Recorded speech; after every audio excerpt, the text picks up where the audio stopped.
raise your hand, and I'm going to show you. If you're using a smartphone, you can, if you're using a smartphone, you can go in the area marked more under on your phone, and you will see that you can either raise or lower your hand.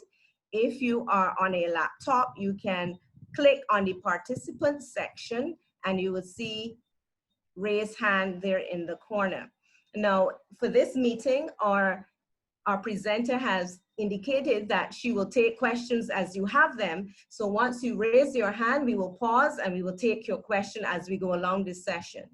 We'll be having a PowerPoint as well, so you can follow what she is saying and what she's, in terms of what she will be referencing. We would have also indicated that there are some participants' handouts that we would have sent out that are available on our website for download for you to use as well. We would have shared those in the chat. So if you need to, you can download those, that information as well. At this point in time, I'm going to introduce our general manager to do the welcome remarks.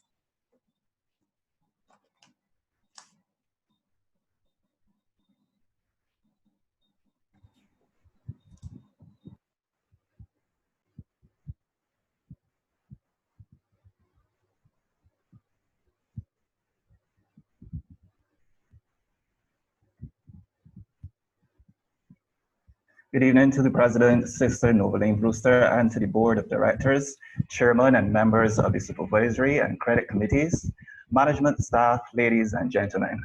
My name is Andrea Boyne, and it is my distinct pleasure to speak to you today, and this is in my capacity as the General Manager of Barbados Workers Union and Cooperative Credit Union Limited.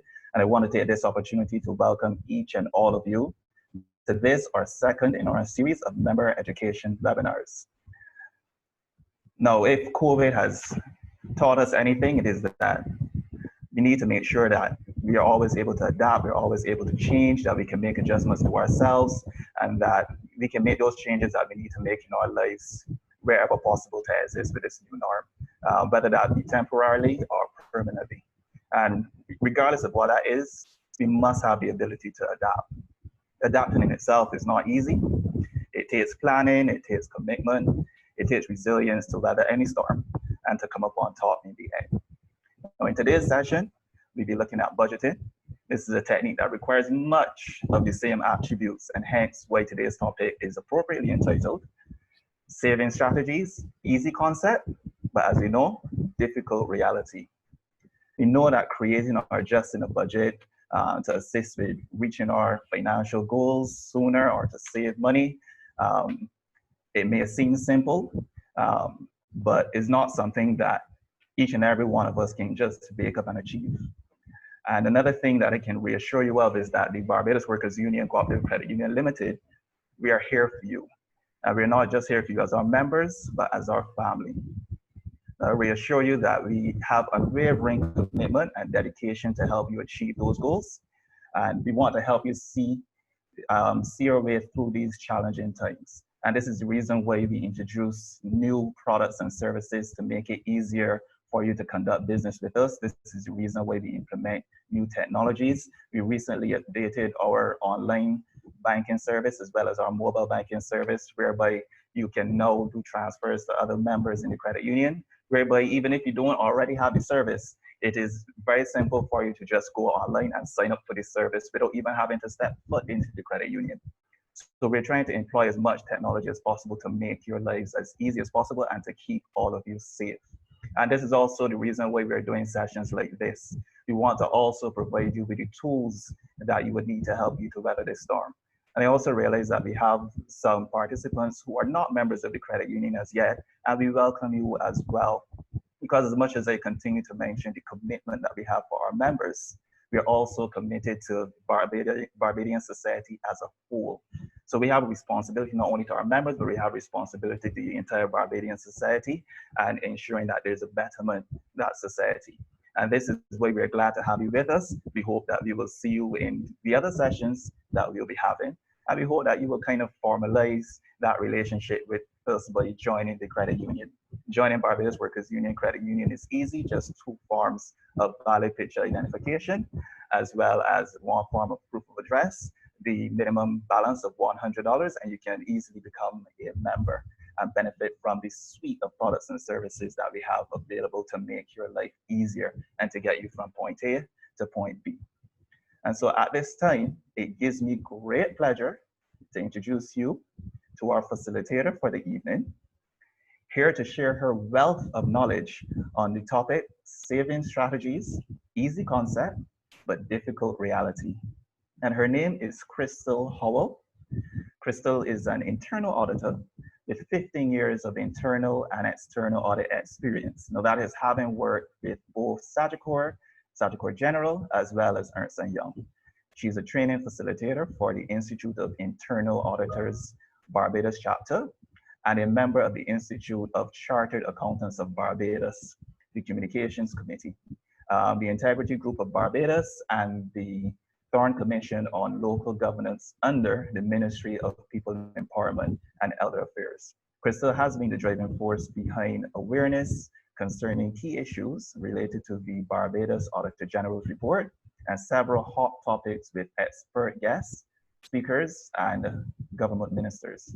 She's also been a moderator for the UE's 2020 Gathering Series on ethics and governance in small populations, a guest speaker for ICAB, ICSA, the Governance Institute, Rotary Bridgetown, the Rotary Club Barbados West, Kiwanis Club of Bridgetown, the Barbados Union of Teachers, and the Internet Society Barbados chapter, as well as on local media programs such as CBC's The People Business, CBC's Morning Barbados, VOB, Hot 95.3, and The Boiler Room. She currently has a recurring segment on CBC's Morning Barbados, and that's entitled Managing Your Pennies, which discusses financial management, and also carries an online column with the local Nation newspaper. Now, in her spare time, Krystle is an avid artist and a lover of dance. Ladies and gentlemen, brothers and sisters, please help me welcome Mrs. Krystle Howell.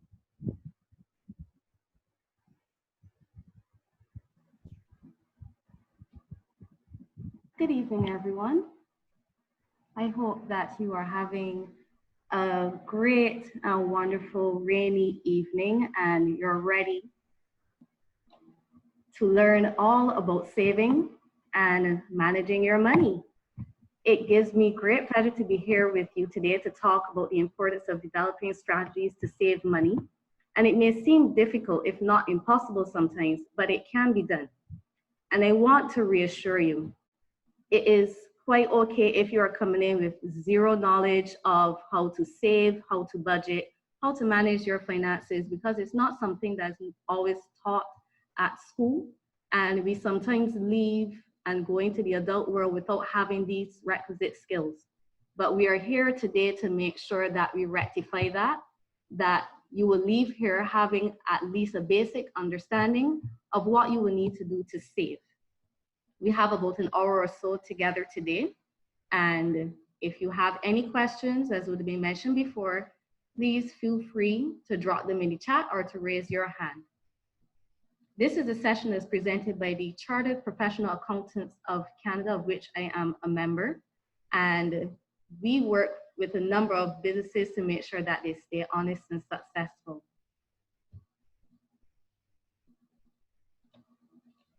We'll just go into the next slide, where we'll be talking more about the saving and saving strategies. Now, some of these statistics that we have may be Canadian based, but they probably aren't very far off from what we will have in a Barbadian landscape. So most persons have a very high debt to income ratio. And what that means is that the amount of debt that you have takes a significant portion of the income that you would earn every month. So there are some persons that by the time you add up, for instance, your mortgage, your vehicle loan, any other small debts that you have, this actually takes a large portion of the monthly income that you would earn either from your salary or if you're self-employed. And the scary thing is that for many persons, they're not even aware of what this ratio is and understanding how it makes them struggle from month to month.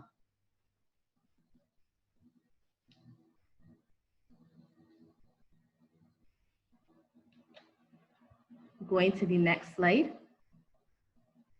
Let's begin our discussion with just a general definition of what savings is. The key is to recognize that savings results from a focus on both what one can save from what you earn and what one can save from what you spend. So you get your salary every single month, and you also have amounts that you would spend every month as well. How much of your salary are you saving because you are earning an additional set of money, or how much are you saving because you're not spending as much? So those are the two aspects. As I tell persons, there really isn't much more you can do. You either have to earn more or you have to save more based on how much you can manage your expenses. So many people look at saving as solely a focus on their earnings without recognizing the necessary and corresponding reduction in what they spend as being an integral part of their personal saving plan.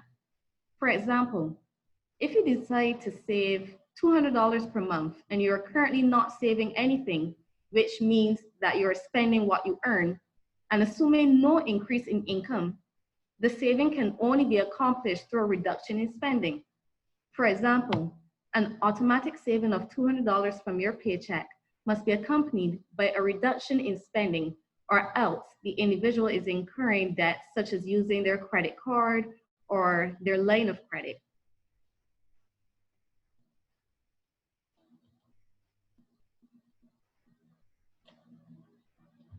Next, we'll be looking at some saving strategies and have an overview of that. You have to make the decision to save.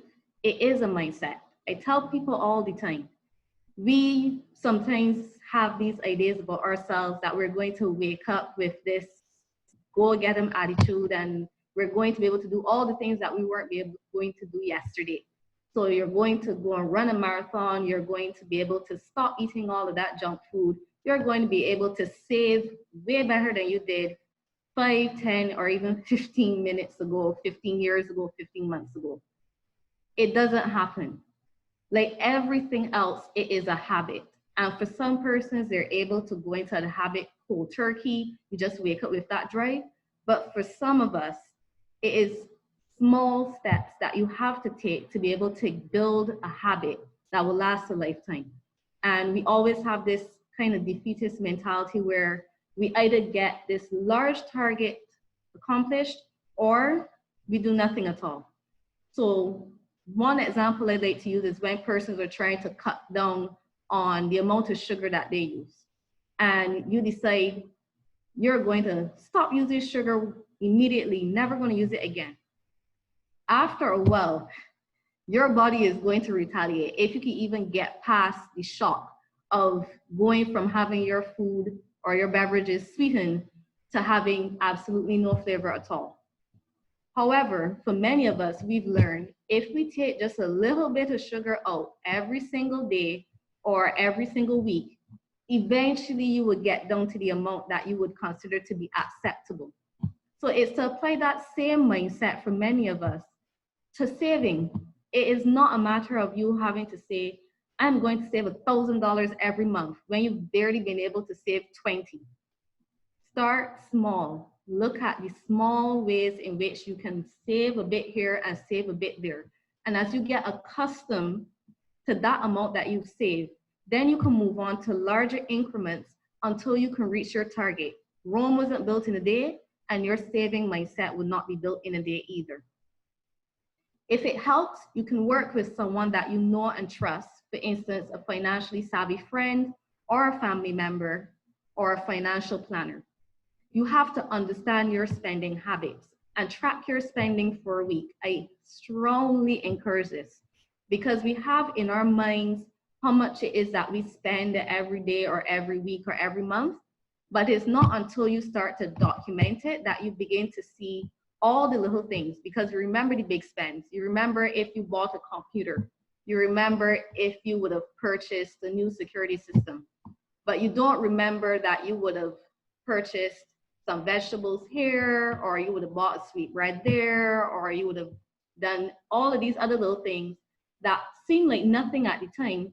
But when you add up the $10, the $15, the $8, the $6, all of a sudden it's coming up to probably the equivalent of the same computer that you may have just purchased or tablet.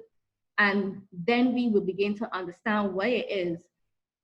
Where all my money gone? I don't understand. I ain't really doing anything this month. That becomes much more clear when you start to document your spending. You can then review your spending commitments. So for instance, you have your mortgage, you have your car. Those are things that are fairly standard, but what spending habits do you have that you can shift around or delay or put to another time?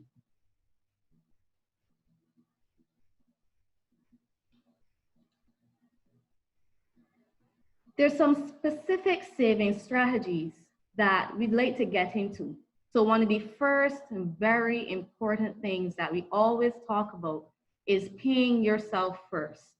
And what exactly does this mean?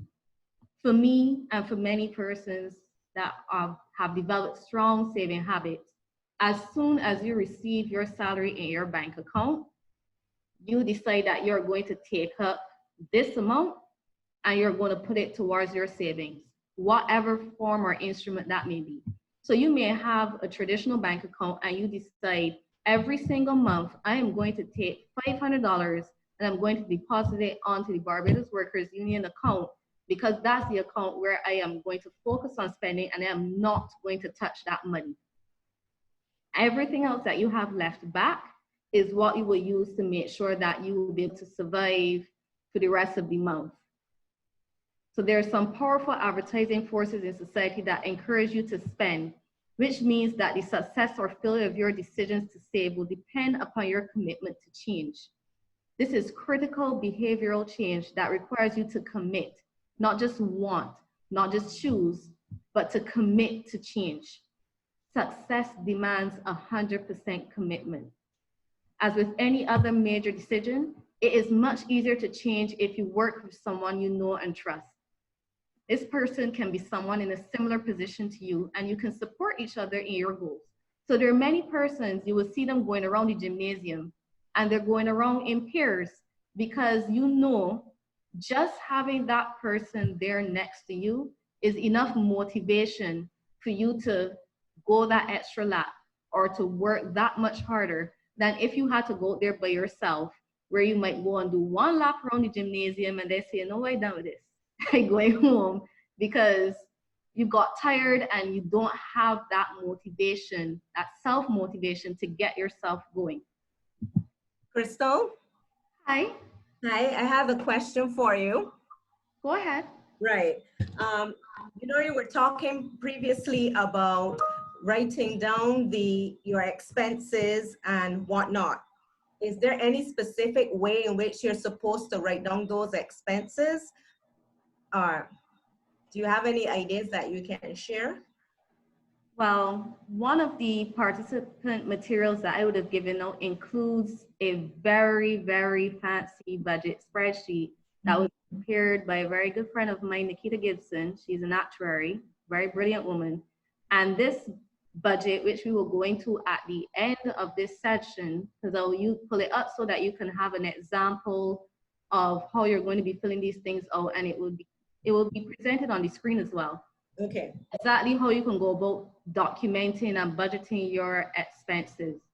So this spreadsheet, it pretty much takes care of almost everything. So for those who are also not comfortable with using Excel, this will also be an opportunity for you to be able to get comfortable with using it. There are some persons who, because they're not comfortable with technology, they would write down their expenses, or they would use an app on their phone. And there are a lot of apps that you can download, and you can just go and search in Google Play or whatever app store that you use to be able to see what can help you to track or monitor your expenses. The hardest part that I tell persons is to just, whatever you spend, write it down. So if you go to the gas station, and particularly for areas where you don't get a bill or you don't get a receipt, I go to the gas station, I spent $75.80. By the time I get home, I can't remember the amount that I would have spent. So it's easy to sometimes just pull out your app as you're paying the person. Just use that app to say gas, $75.80. Done. Even if that is all you did, that is miles and miles towards you being able to manage and understand how your spending habits go about on a daily, on a weekly, or a monthly basis. Thank you. No problem.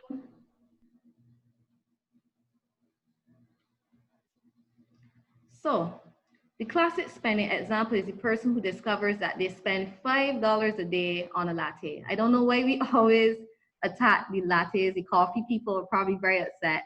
And I'm sure this is $5 Canadian because in Barbados is usually much more. But we take that example and we multiply it by 200 working days, because out of 365 days in a year, we're approximating that you're working for 200 of them. And that works out to being $1,000 a year. Now, for some persons that think at the end of the year, I can't save $1,000, think of a $5 example of something that you indulge in and see if that one item is that thing that you can decide, you know what, this is what I'm going to sacrifice. And I'm going to take that $5 and I'm going to put it in a jar, put it on a credit union, put it wherever you have to put it, so that by the end of the year, you have about $1,000 that you did not have before.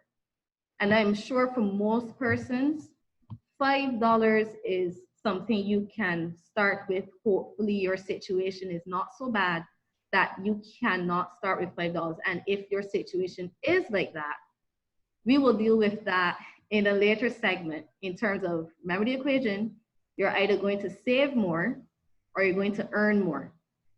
So that's the way how the equation works. Krystle?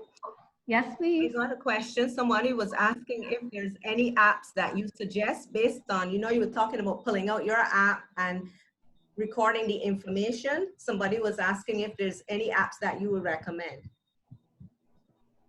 I personally don't use any apps because I have a spreadsheet on steroids that takes care of everything for me.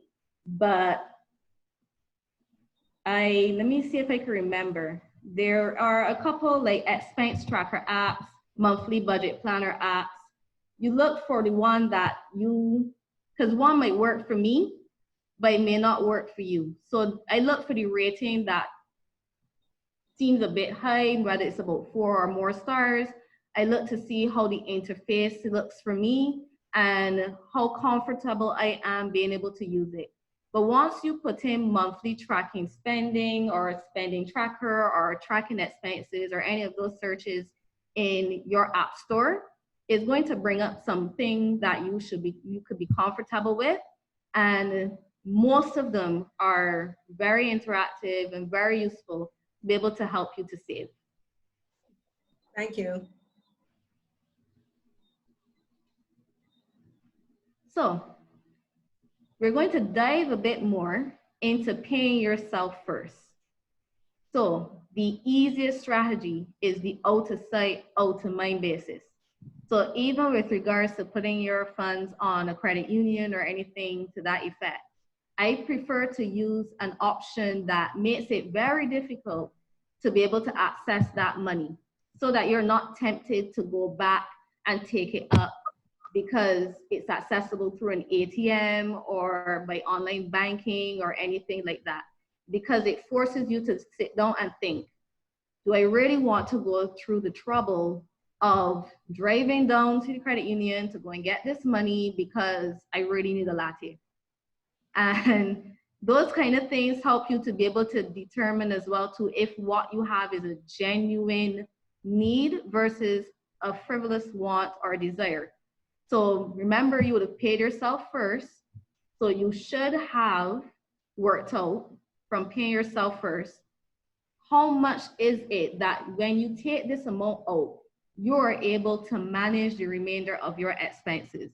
So if I make $2,000 a month, and based on how I know my expenses are, I know my rent is X, this is why all the extras add up to $1,500. That is how you would be able to come up with the $500 that you're going to put on the credit union or your other savings vehicle. So it's not as though you're leaving yourself destitute. If the amount that you're able to put on there is only $100, that is quite fine. Remember, we spoke about starting small if you have to start small. If it's $20, whatever amount it is, remember, it only takes $100 to start this credit union account. So you can start with that amount and then build on it. Remember that $5 every single day for the 200 days adds up to $1,000 by the end of the year. So don't feel intimidated if you put your $5 in your jar and then every month you're taking that amount to the credit union. You don't have to feel embarrassed because the only person you have to really answer to is yourself. You can also set up for some persons who want to talk to their bank to have an automatic transfer to whichever savings vehicle that you have, so that you don't have to do that yourself. And you can always make that commitment to live on the rest of your paycheck.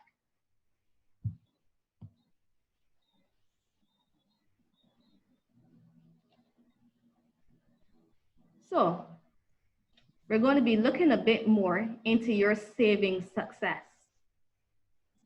As with any goal, it is important to go to the next slide. As with any goal, it is important to measure your success or failure in achieving the goal. This slide is a simple calculation to determine how well you are saving against your savings target. So the savings target, as I mentioned before, is up to the individual. You can consult with your financial advisor if you need some assistance in setting a target, but when you're first starting out, you're going to have to play around with it a little bit, because you may start off with 500 and you think, yes, I can get this done. And then you realize that may have been a bit too ambitious. Or over the next few months, you realize, I always have some extra left back at the end of the month. I could probably put 600 or 550. So you play around with it until you find out the number that is comfortable for you and you make that commitment. So we have a few items which persons would be using to say that they would save towards, because we're not always saving in a vacuum. You have in your mind a reason why you're saving. So some persons could be saving for a house, or at least that deposit that you want to make when you're going to purchase a house or build a home. You may have education.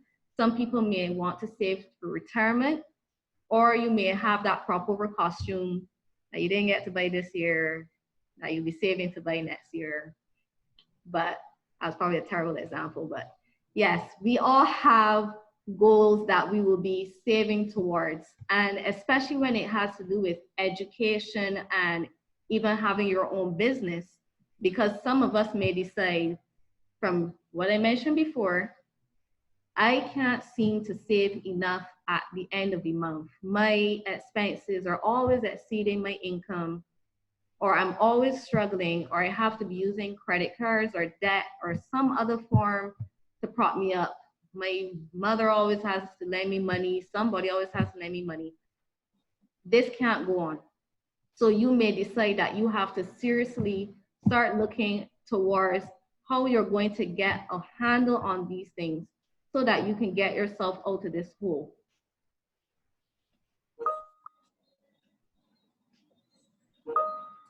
I have a question for you, Krystle. Go ahead. Right. What would you suggest if you don't have any funds left after you pay all of your bills? So we're actually going to get into that a bit later, because that's the part of the equation where, for me, I always advise persons that they need to start looking to invest in themselves. So if you're working in a job that at the end of the month, there is never anything left after you pay your bills and all your obligations, and you have taken a very serious look, because I know there's some persons that they're in genuine situations where all of their money is going towards things that are necessary. So their mortgage, their vehicle, whatever it may be. Some persons may be living above their means. So that vehicle, if it's causing you to the point where you literally have no money left back at the end of the month, you may have to consider getting serious about selling the vehicle until you're in a position where you can properly afford to manage that and all the expenses that come with it, whether it's the note, the gas, the maintenance, everything else, because a lot of the times we don't think about these things. We sometimes face embarrassment because everybody else around you has a vehicle and you don't want to be the one catching bus. But the reality is sometimes we have to take a hard look at whether we want to be impressing people or whether we want to be working towards having a lifestyle where we are financially comfortable. And I'm not saying this as a person who has not lived it. Oh no, I still have a vehicle that person's telling me I need to stop driving. But I do that because I have other things that I consider to be more important that I am saving towards, and that is my priority. I really don't care what anybody else has to say about what I am driving. I am comfortable. It gets me from point A to point B, and I am able to save towards the things that I value and see as important, and still able to do something fun at the end of the day. So I don't want to live a life where I am so caught up with a vehicle loan choking me at the end of the month that I don't get to save for what's important or to enjoy a little bit of life at the end of the day. So those are the things and the conversations, the very real conversations that people are going to have to start having. And when it comes to even investing in yourself, there are some persons, if you can get a loan for your education, which I'm sure the credit union will provide if you bring all the information and requirements that you need to bring, you can use that money to be able to get yourself in a position where you can elevate yourself in your job. So there are some persons who they can't progress in their job because they do not have the educational requirements or any other requirements that will cause them to be able to get the promotion that they are looking for. Or you want to be able to branch off into being able to do something else on your own, but you don't have the necessary knowledge or requisite skills to do so on a level where you're going to be selling to the public. So let's say you wanted to become a mechanic. I do not remember the new name for it exactly, but it was SJPP. I know it has a very new technical name. But SJPI. yes, they offer courses in being able to maintain vehicles. You will be able to enter into this course so that you would be able to up your skills and knowledge so that for a short time, yes, you'll be uncomfortable, but you can use that loan to be able to enroll in this course so that you can start doing work on the side that will help you to increase that part of the equation where you're earning more. So we have to be looking at these things in a serious way so that we are able to save or work towards things that will help us in the long run financially. Krystle, we have a question from one of our participants. Okay. Go ahead. Okay, I am considering the question, and the question was that there was no money left. So I was querying, how would you find that money to go and do a course? As I said, you may have to consider getting a loan. You can either get financing from a financial institution, or preferably if you have a family member or a relative or someone that is willing to lend you that amount.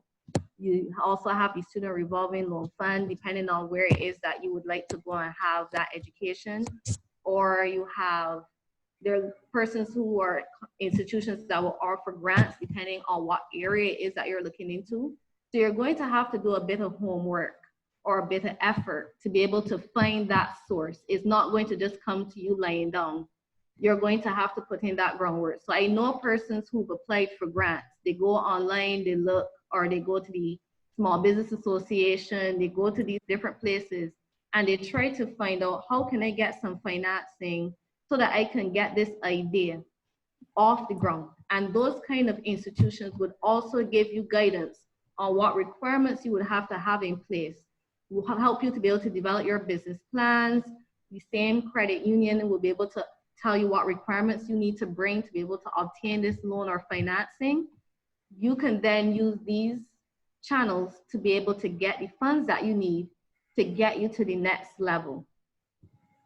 Now, I can't understand the grants and family, but Usually when you go to these institutions, you will have to show them your income and what debt you have outstanding, and then they would also look at all of that to see if you do qualify.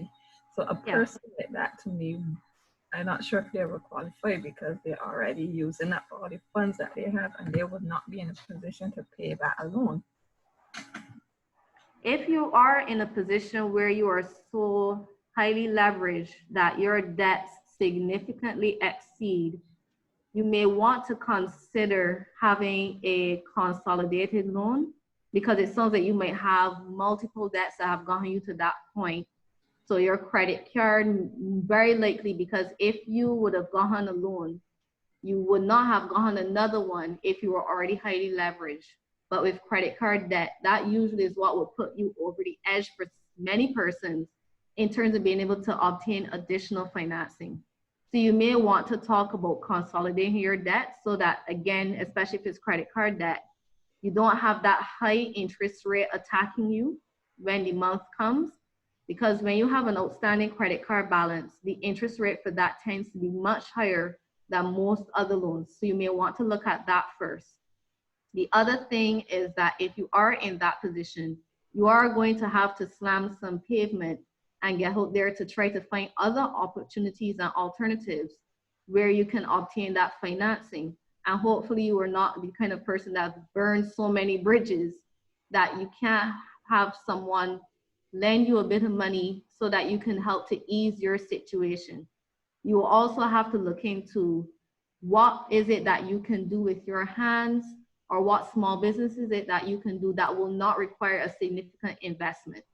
So for some persons, there are businesses out there that can be started with little to no income because it's a service that's provided. So I remember I had a friend that he would have lost his job for, I'm trying to remember how long, but it was at definitely more than a year. And he was at rock bottom. And he asked everyone he knew. He went and he just, every single resource that he had, he went to these persons until he could find someone that would help to lend him. It was just a small loan so that he could buy some equipment to start a very small business.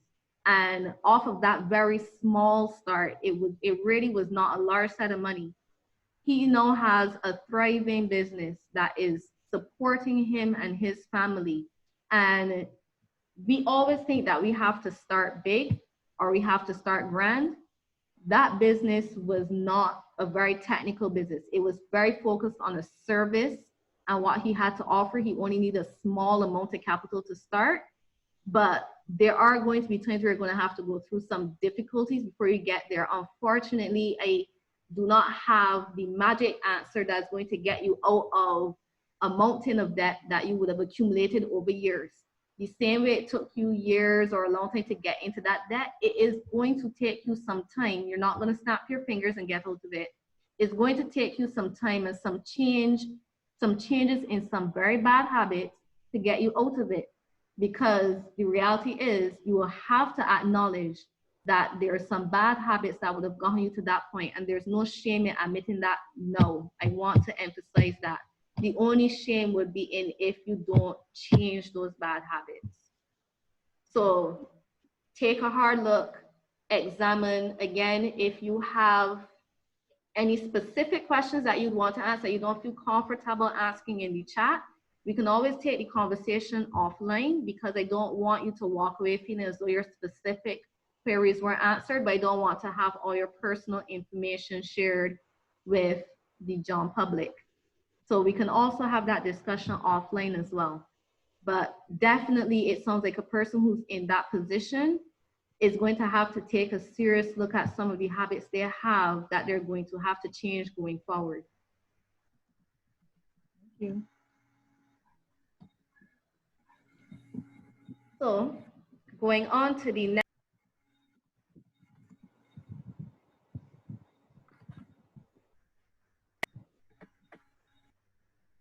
To go to the next slide with making a budget. Right. So I'm not sure if I'm going to be able to get a response, if people can raise their hands but how many persons have ever prepared an actual physical budget? Not one in your head that, you know, I know I make $1,000 when the month come, and I know my light bill is 100, and I know this year is 200, or whatever the case may be. So I know it's got about $300 left back. A budget where you have written down, this is how much I earn, and this is how much I've been spending. It gives persons some time to raise their hands in chat.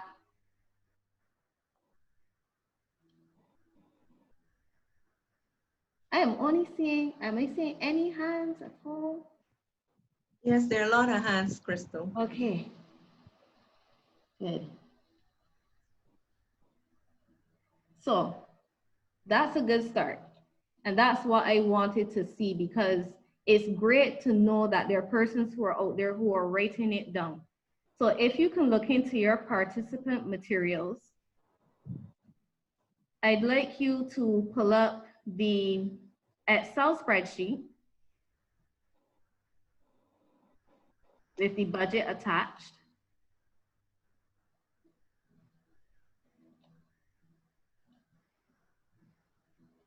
I'll give the presenters a bit of time to pull up the personal budget, the Excel spreadsheet, so we can start to go through it.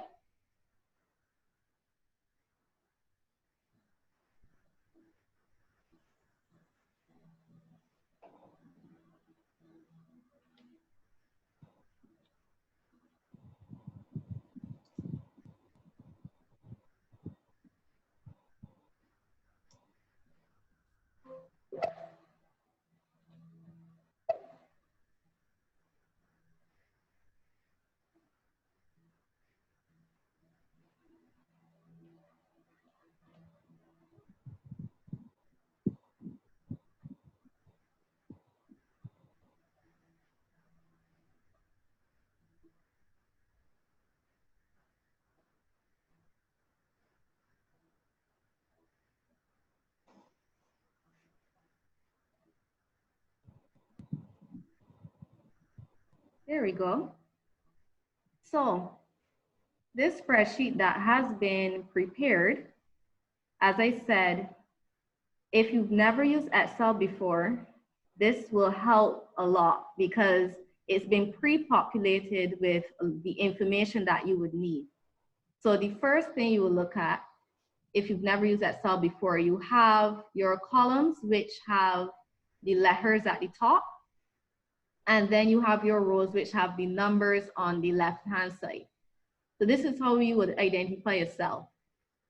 As you can see, you don't have to write in much of anything. In cell B23, this is where you're going to put in your monthly salary. And you just use a random number, $5,000. But you can change this number to whatever your monthly salary is, and it will automatically calculate for you what your annual salary is.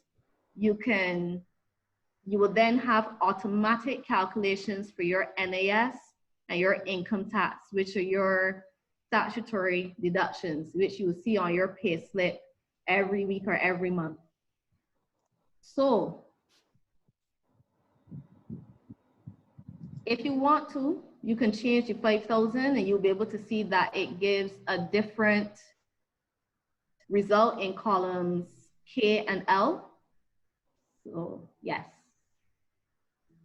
You see that columns K and L automatically change. The annual income would have also changed. In column C, everything just automatically updated for you. So as I say, you don't have to touch the formulas. Nikita has put in some extra effort to make sure that everything has been done for you. All the formulas are in. So I definitely appreciate all of that effort that she made. So as we go to the different tabs, the second tab would have your debt. And this is where you're going to enter if you have a mortgage, a car loan, personal loan, credit card, whatever type of debt you have, you can put in that amount here. And you can see it's also been categorized where it's either medium or long term. because, you know, mortgage by its very definition until death. So usually a long-term loan that you will have. Car loans are usually long-term as well. But we hope that your personal loans are things that you can pay back within a short period of time, and credit cards should also be paid back in a short period of time. So if you had to enter the amount of your mortgage payment every month,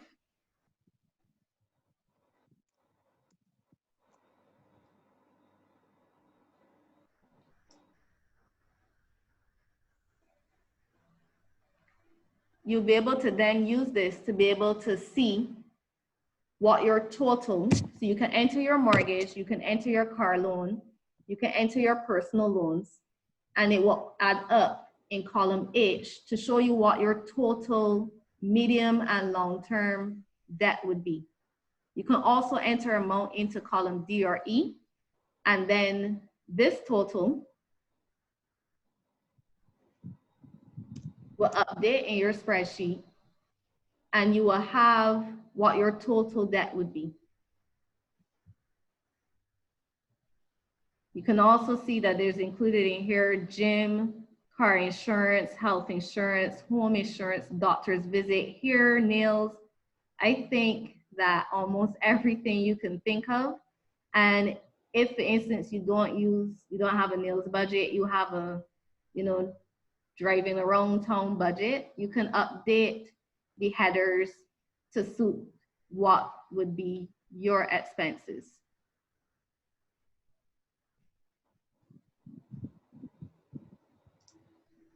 So you will see here from this example, when you go back to your monthly calculations tab, if you scroll across, you will see that this has updated your spreadsheet. So if you look at column BH, could come right across. Yes, it's a very long spreadsheet. It has everything. So you see your total income here. We've only entered one type of income, but you could have multiple types of income. It would have added up all the types of income that you have, your total expenditures. We'll hopefully be putting something in this savings column at some point. And this will tell you what your disposable income is and what your weekly budget would be, what your rounded off weekly budget would be. So you would know, you don't have to remember $643.36. It actually, there's a formula in there to round it off for you to make it a lot easier for you to remember what your weekly budget would be. So this helps you because once you put in all of your information, and I mean everything that you could think of, this section will help you to be able to say, okay, based on this and my savings and everything else, I have a budget of about $640 that I can spend every week. So you will know if you go past that in a week, you're in a bit of trouble. So it helps to kind of bring things into perspective, and you can play around with it so that you can make sure that you keep that number as a positive number, because we don't want that column, your total expenditure starts to exceed your total income, because that's where you're going to have to go back through all of these columns: food, breakfast, nails, miscellaneous, payouts, travel. Something in here is going to have to go. And this is why I say it's important to document, because you may cut out something that you don't have to cut out because you didn't realize you were spending it on something else. But when you have these things documented side by side, you can then start to say, okay, you know what? I don't need to have my nails done this month.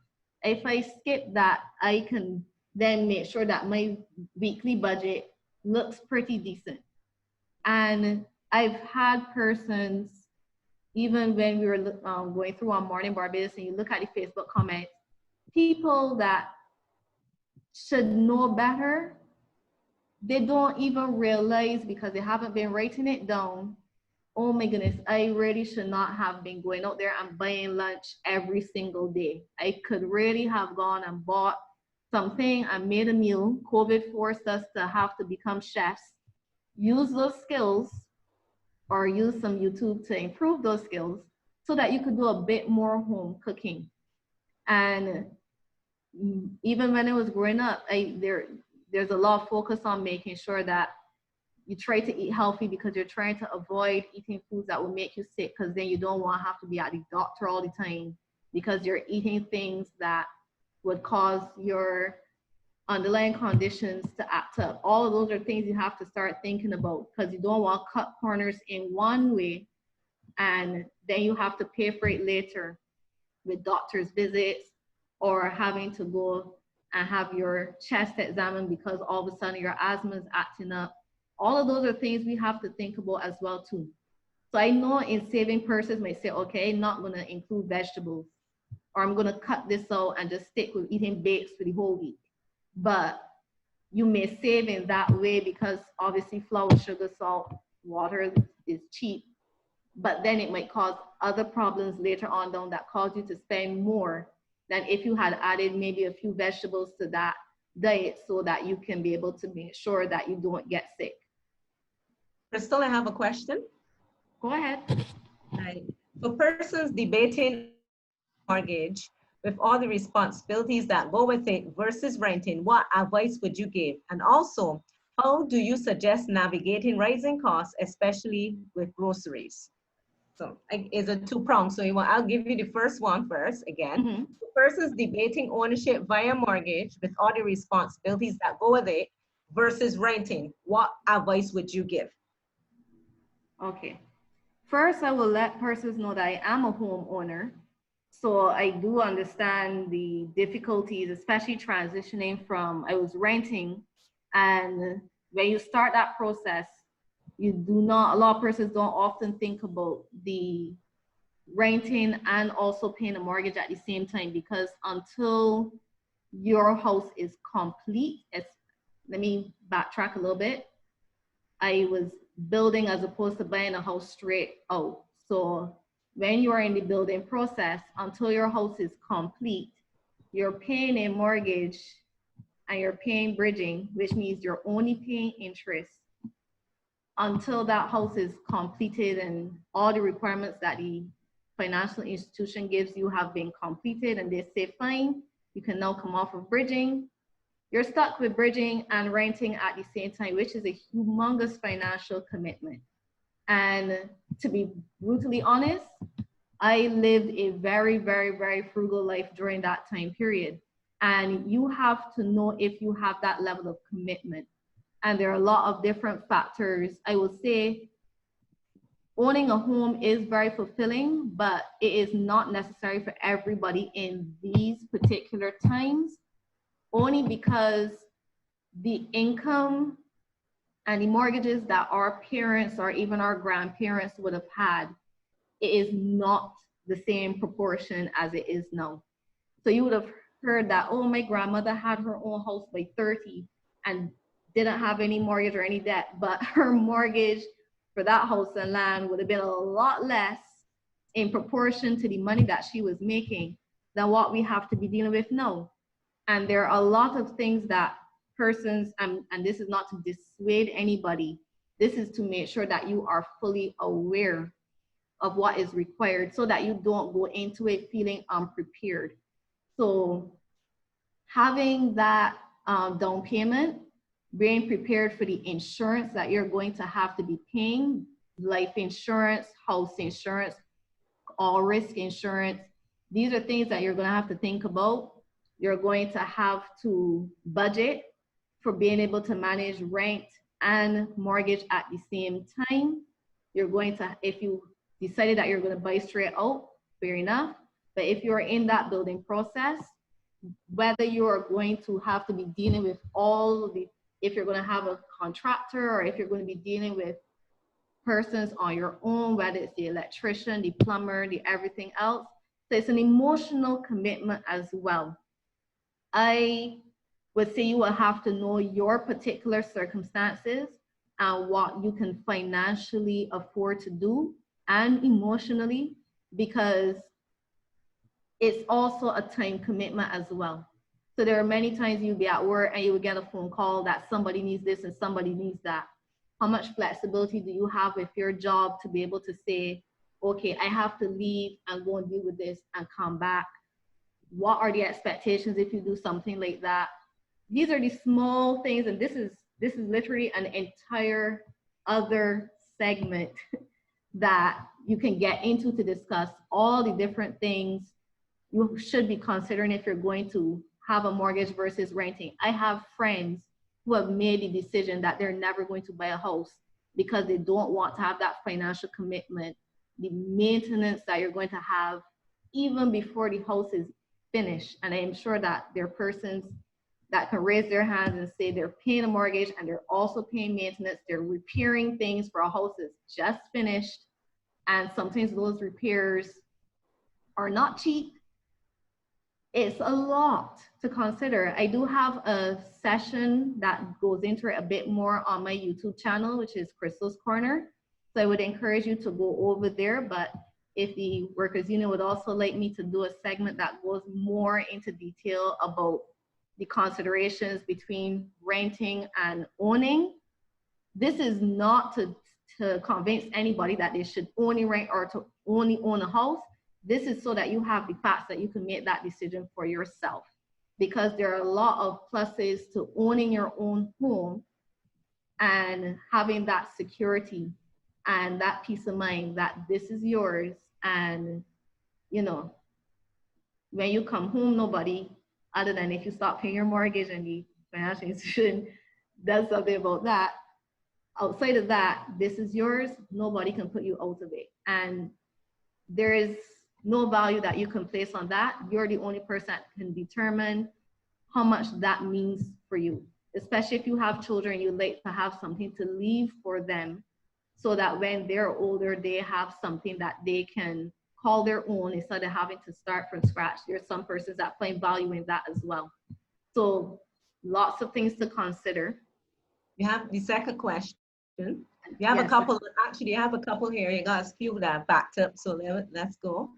So the second question in terms of being able to balance navigating the rising costs, especially with groceries. Yes, groceries is one that comes up often because I find the price fluctuations are always humongous, and I'm always surprised sometimes that persons don't consider things like changing the supermarket that you go to. So there was this guy that I was talking to at CBC. I won't call his name to embarrass him. But we were talking about the same thing, how supermarket prices keep going up. And he was like, well, he can't understand why Massey, and then for the time, all these women looked around at him like, you are going to Massey and you complaining about rising food prices? And this is not to not Massey, because I understand that persons like the quality and the aesthetic and everything else that goes on with Massey. But understand that there is a price to pay for being able to shop in such comfort. And something as simple as changing your supermarket and shopping around, even going to a local grocery. Some people do not want to get up early to go down to Bridgetown Market, myself included. But especially during COVID, we would have seen a lot of persons who were delivering fruits and vegetables, and you had the opportunity to be able to compare prices, especially when some of these supermarkets started to show their prices. You're able to say, but wait, this person selling okras at $5 a pound and this other person selling it at $2.50. Like, it's a no-brainer. It made it a lot easier to be able to compare prices and be able to say, I am going to go with this. The other thing I do is I buy things in season. So as much as I may like tomatoes, when they go out of season, they also go out of my budget as well too, because I'm not going to pay $5 a pound for tomatoes. That's just a reality. So those are the other things that persons don't look at. They don't check to see when prices have been going up or fluctuating, because they're just so used to buying tomatoes every single week. They don't realize that the price has doubled because tomatoes are now out of season. So again, when I say you have to do your homework, budgeting and saving is not easy. If it was, everybody would be doing it and no one would have to come to any of these sessions or to be able to share tips with each other. I definitely think we need to have more conversations though about where we find bargains and where the best places to shop and how you're able to substitute one thing for another and it not take away from the value of your life to make you feel as though you're living a life of destitution.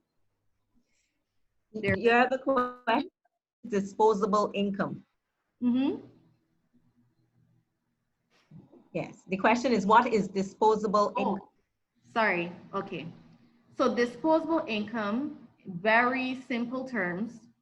You will see, even with the spreadsheet that you have here, all the income that you make when you take out your expenditure, which is all the expenses that you have, and you take out your savings, what you have left is your disposable income, which is literally, as the name suggests, money that you can dispose and spend on anything else. Now, of course, in this ideal looking spreadsheet, it looks pretty high because we have not put in all the expenditures that we would incur. But there are some persons, by the time they put in travel, miscellaneous payouts, food, breakfast, meals, everything else, that total expenditure is going to get pretty high. So this is what is going to help you in the beginning to be able to determine what your total savings can be. Because I tell persons, you're not going to automatically know how much you can save right off the bat.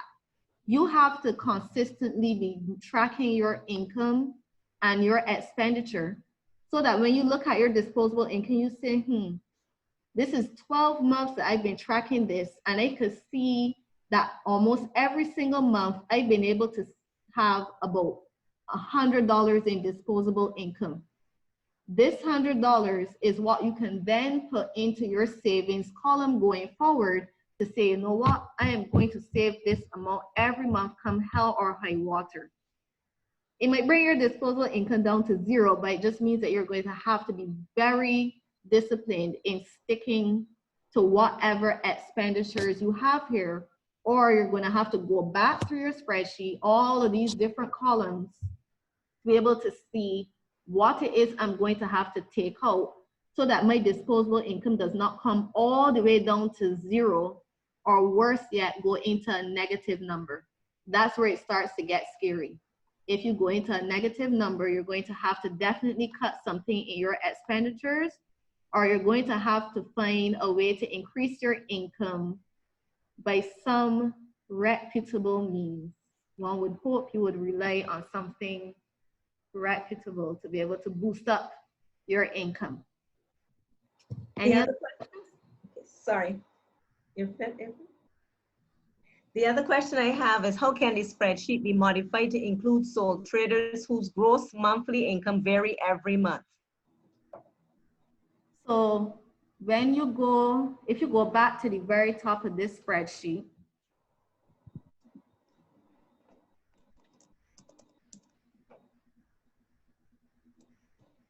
this particular formula would have been done to just make it easier, because most persons, as you would have rightly mentioned, they make the same amount every month because they are working with a job that's going to deposit that same amount every month. But if you are working for yourself, all you have to do is to go into column C, and for the month of January, you just put in the amount. So it's going to remove that formula, which automatically picks up that amount. That's just for laziness. But if you needed to put in 4,000, right, there you go. Right? Okay, thank you. I have lots more questions, so they're coming quickly. All right, okay. The other question is, do you advise investing in investment instruments like mutual funds at this time? You can. Mutual funds tends to be one of the safer options, and just to define it for persons so that they understand what it is. Usually, persons will have a company, and some persons will have a publicly traded company. So you being a mechanic or a barber and you decide to go and register your name with COSO, or actually, incorporate your business, you'll be considered a private company. But then there are some companies that would trade on the stock exchange and be considered public companies. So now mutual funds, this is a fund that would be used, that was pool together a whole set of funds from all sorts of different people to invest in multiple companies. And the reason they do this, if you decided, okay, I'm going to invest in Krystle Howell Inc. That is like putting all your eggs in one basket, because Krystle Howell Inc. could either do very well or I could flop and all your money burn.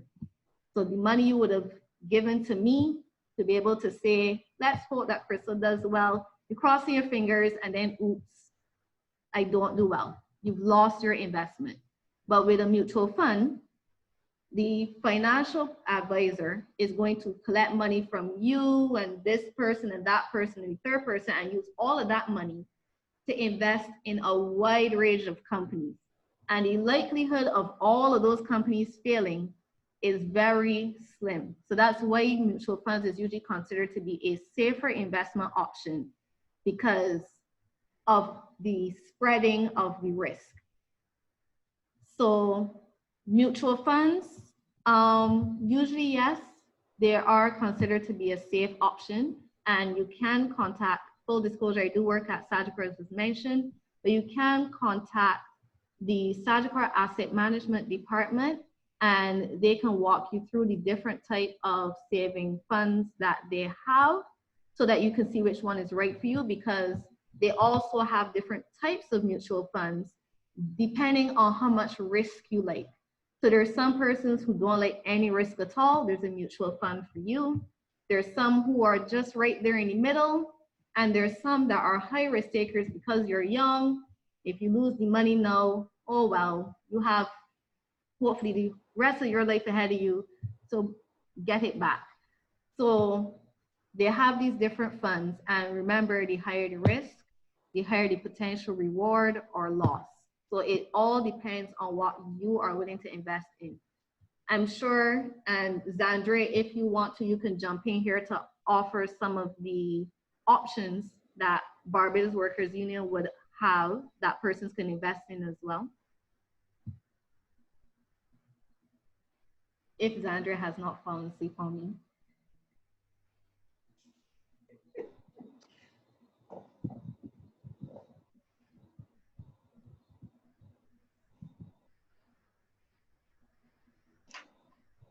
Well, at this point in time, I know for sure we have our, I can say before he comes in that we have savings products. We have our Smart Builder product, which is gives you a competitive interest rate on any amount of money that you're saving. It has to be 500 the least.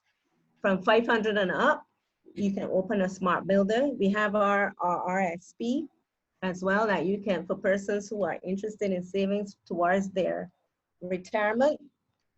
I'm not sure if our general manager has anything else to add.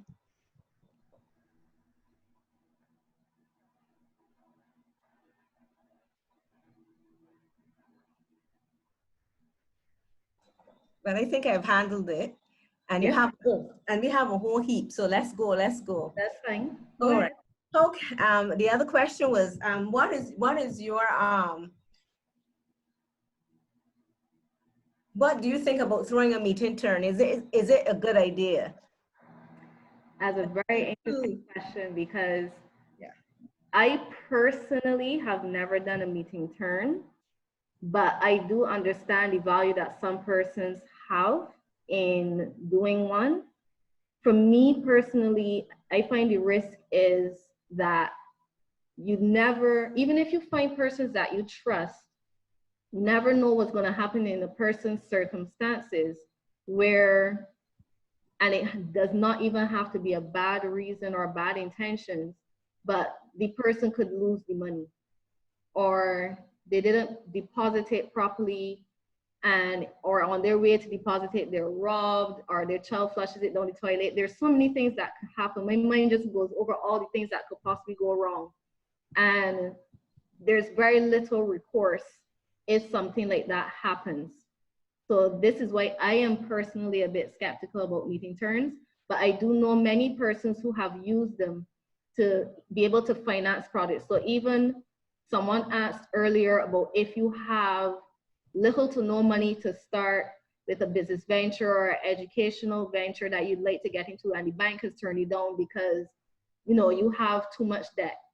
Some persons would use a meeting term to be able to get some money inflowed for themselves, use this to be able to get themselves off the ground, and then have small amounts that they'll be paying back to the meeting term every month.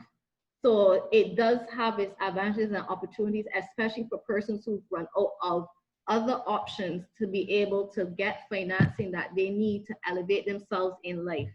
So I will not dismiss it out of hand, and I will say it has its uses, but with everything in life, everything has a risk. And I will repeat that, everything has a risk. It is just a matter of how much risk you're willing to take on. And I will tell persons, educate yourself about the particular risk for the instrument that you're going to use. There's a risk to keeping money under your mattress. The house, God forbid, could burn down. All your money burned. There's no recourse at all to be able to get it back. There's risk to going into a meeting term. There's risk to getting a loan. There's a risk for everything. Are you aware of what those risks are, and are you comfortable with them? So that is the question I will ask for anybody who wants to get into a meeting term. Are you comfortable with the persons that you're going into this meeting term with? If this person, for instance, their child gets sick and they decided to use your meeting term money to go and do something for their child instead of giving it back to you, are you comfortable with that as well? Because that's an emotional side to it, which persons have to be prepared for. This is your friend, presumably. So you're out the money, but it's their child.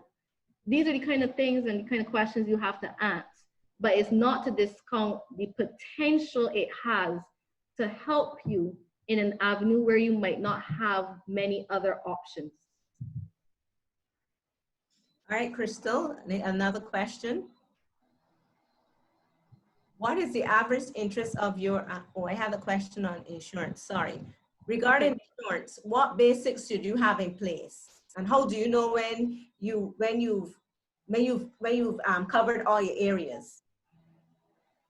I wish I had an advisor on with me, because there are it's only when I got to Sagicor I realized how many different types of insurance there exists.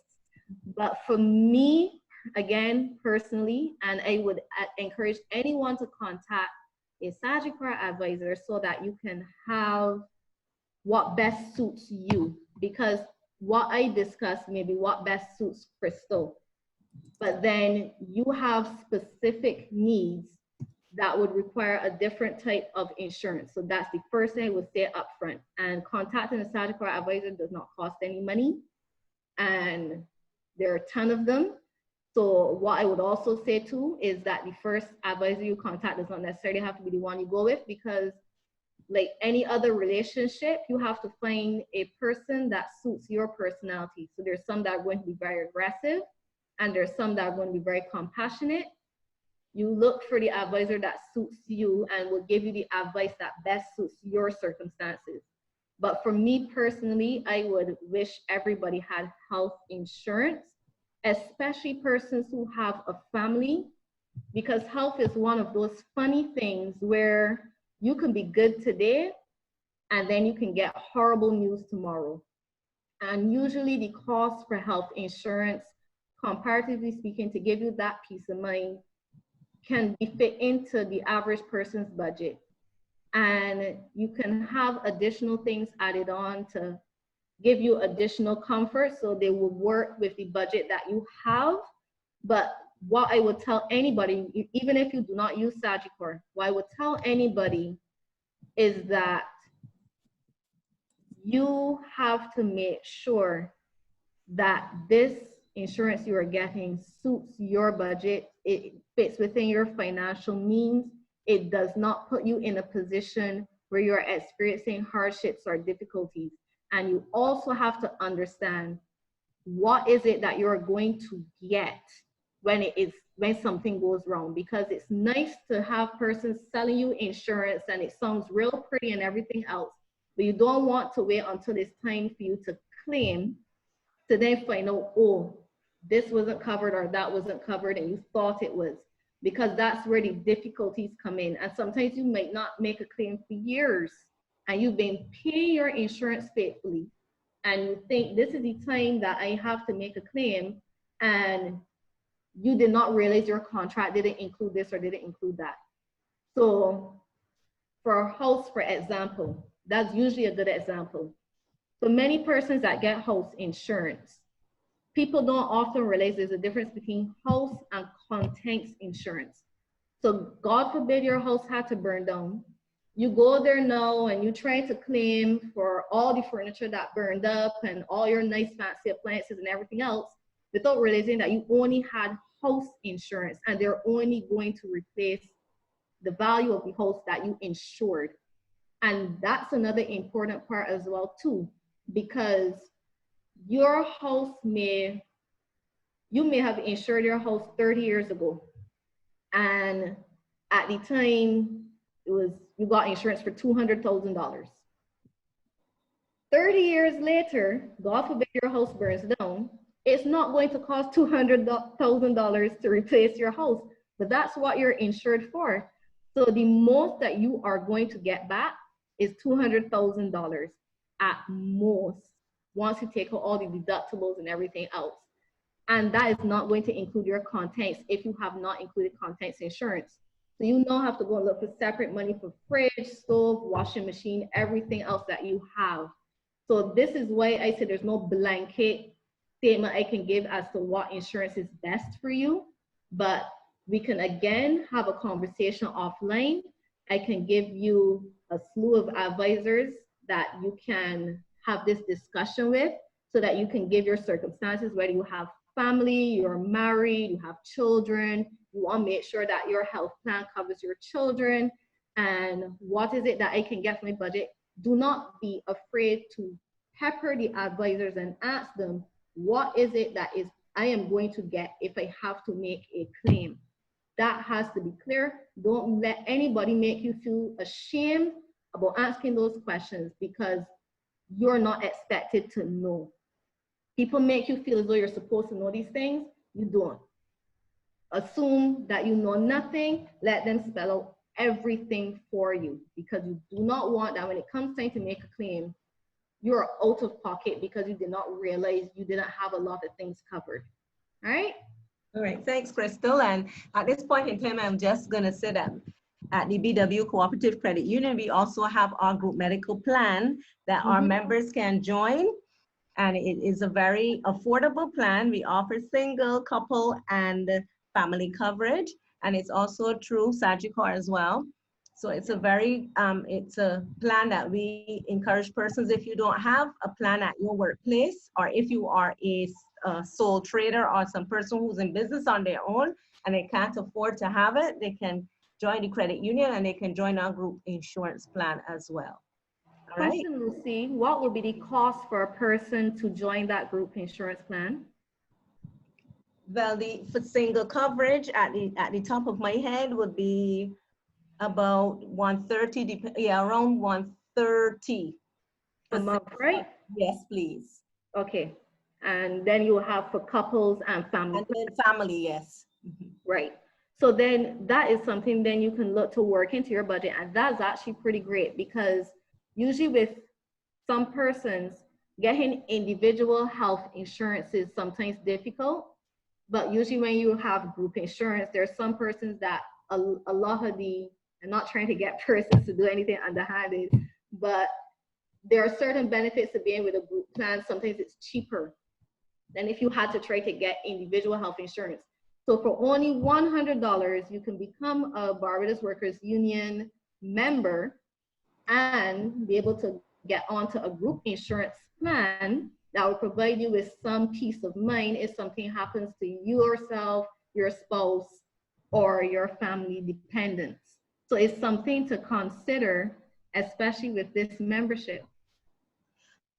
I would, we have our group, I would say our plan administrator, Roderick Nurse, is here. Roderick would just briefly just give us an idea of it. Okay. Roderick? Yes, you can hear me? Yes, you can. Well, good evening to every person, and Krystle is good. I can see you, I know you can't see me. So you do have some help as an advisor. I understand that Lucy did say briefly. Yes, the rates do cover family, and you have couple as well as the individual on the plan. And Lucy is correct in terms of how the rates would go.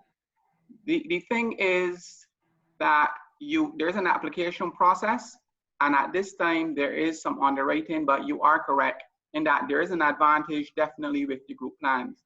I also think you did pretty good, even though you're not an advisor. Maybe we can recruit you and get you on board as to the important issues to look for with the insurances. And let me just touch on the house insurance, as you raise an interesting point, especially coming at this time. The biggest challenge is when a person would have taken up house insurance maybe 10 years ago and never looked back to see the increasing value of the property. Now, you know you're paying a premium all the time, but your house has appreciated. So if there is a claim, then the insurance company will look at what you would have paid for. Let's say you pay $100,000 then, but your house is now $250,000. And your claim is going to be based on that $100,000. And that is where the discomfort often occurs. So really it is for the householder to take some time and look at how your house has appreciated. And an easy way that I find you can do that, even using the Barbados Workers Union, is that the loans officers tend to know the building rates of houses. Right. So if you call them, you call the loans officer and say, well, okay, my house is of a certain size, they can give you the building rate and you can do the maths. So you may not need to go to a professional valuer for you to then get that bit upgraded. You know, you can do that. Again, for the life insurance, and you did touch on it, but I'll tell you where the life insurance starts. The life insurance starts where you were dealing with in terms of having a budget and having a plan. Because when you know what the plan is, the only question you are answering is, if I die, what monies will I need to protect my family? And we tend to go from the youngest child. So if you know you've got a number of years ahead of you, then you can look at protecting the youngest child. And then you will work it into your budget. Yes, brief. So Krystle, back over to you. Thanks, Lucy. You're welcome, Roderick. All right. All right, Krystle, the other question I have for you. The other question is, what is the average interest of your income? What is the average interest of your income that you should comfortably tie up in debt? I guess not interest, but I guess the average amount that you should tie up in debt of your income that's coming in. Yeah. There, again, it's what you're comfortable with. I know for financial institutions, I think I stand subject to correction, but if your debt exceeds 40% of your gross income, then they would not extend any more, they would not extend a mortgage to you. So if by the time they work out how much this mortgage amount is going to be, and it comes up to a significant portion of your income, they're not going to give you any more financing when it comes to something, a long-term debt like a mortgage. So the financial institution will definitely let you know what that limit is. And of course, the reality is that persons can lie, but it's not in your best interest to lie about how much your disposable income is, because they're going to ask you to complete a form where, similar to this spreadsheet, you're going to put down your income and you're going to put down what you think your average expenses are. Obviously, nobody's going to be going to look to see how much you spend on food. If you say you only spend $100 on food a month, there really isn't much that they're going to be able to do to save, whether you're lying or not. But it's not in your best interest to lie, because that's probably how some people end up in debt that they cannot handle later on down the road. It's best to always try to find an alternative. But for you're going to have to determine what you're comfortable with. So again, we spoke about being able to manage the rising cost of food and general prices in Barbados. And as we've seen, I know for sure, since I started working, and of course it's only when you start working you studying these things, I've noticed that since for sure 2008, the cost of living has risen exponentially.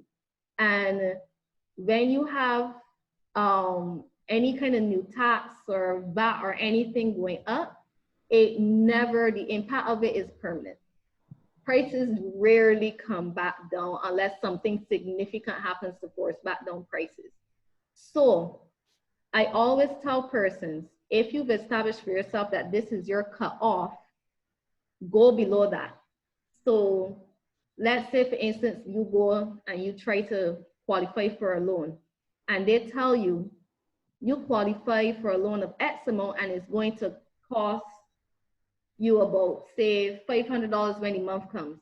And you put this into your spreadsheet and you realize, I am right at the mark of where I want to be. You have no disposable income left back.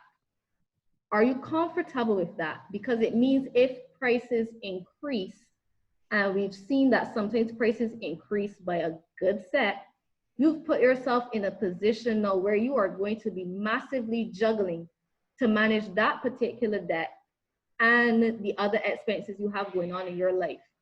So this spreadsheet is also a good way to be able to say, let me look and see what kind of mortgage or loan or any other kind of debt payment I can handle that will still leave me with a nice, comfortable cushion of disposable income at the end of the month. So when you go and you put in everything else and you see that you only have $100 of disposable income left back at the end of the month, given how we know prices increase, are you comfortable with that? Are you comfortable with only having $100 to play with for a very long period of time? So it's not to say that you will never be able to achieve your dreams, because that's what we get these loans for. You may have to investigate, what else do I have to do to earn more money, or what do I have to cut so I can get my expenses down to an acceptable level where I have a decent cushion.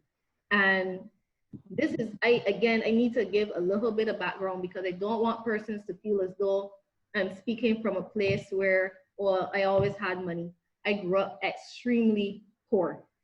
So I know what it is like to cut, to contrive, to see everybody else around you having what is seen as a lavish lifestyle. And I know my education and the job that I had helped a lot to get me out of poverty.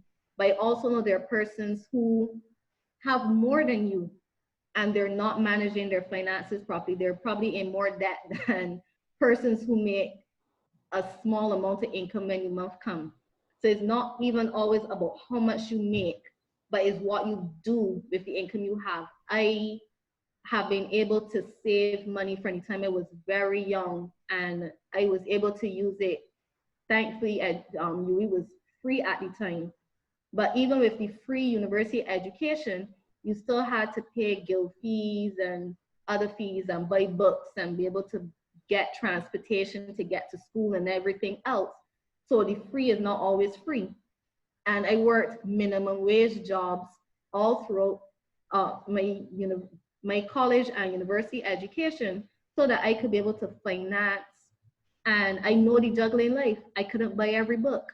So I'm going into a course and I don't have the book, and I have to be begging persons to borrow the book so I could photocopy questions so I could actually get the assignments done. I know the juggling life. It is not easy and it's not fun, but it's what you do until you can get to the place where you can build a life of financial security.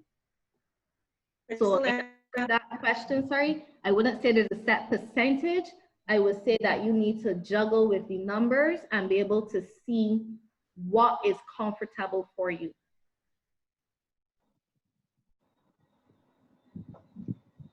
Right. The other question I have is about investing in saving. What about investing in savings bonds at this time?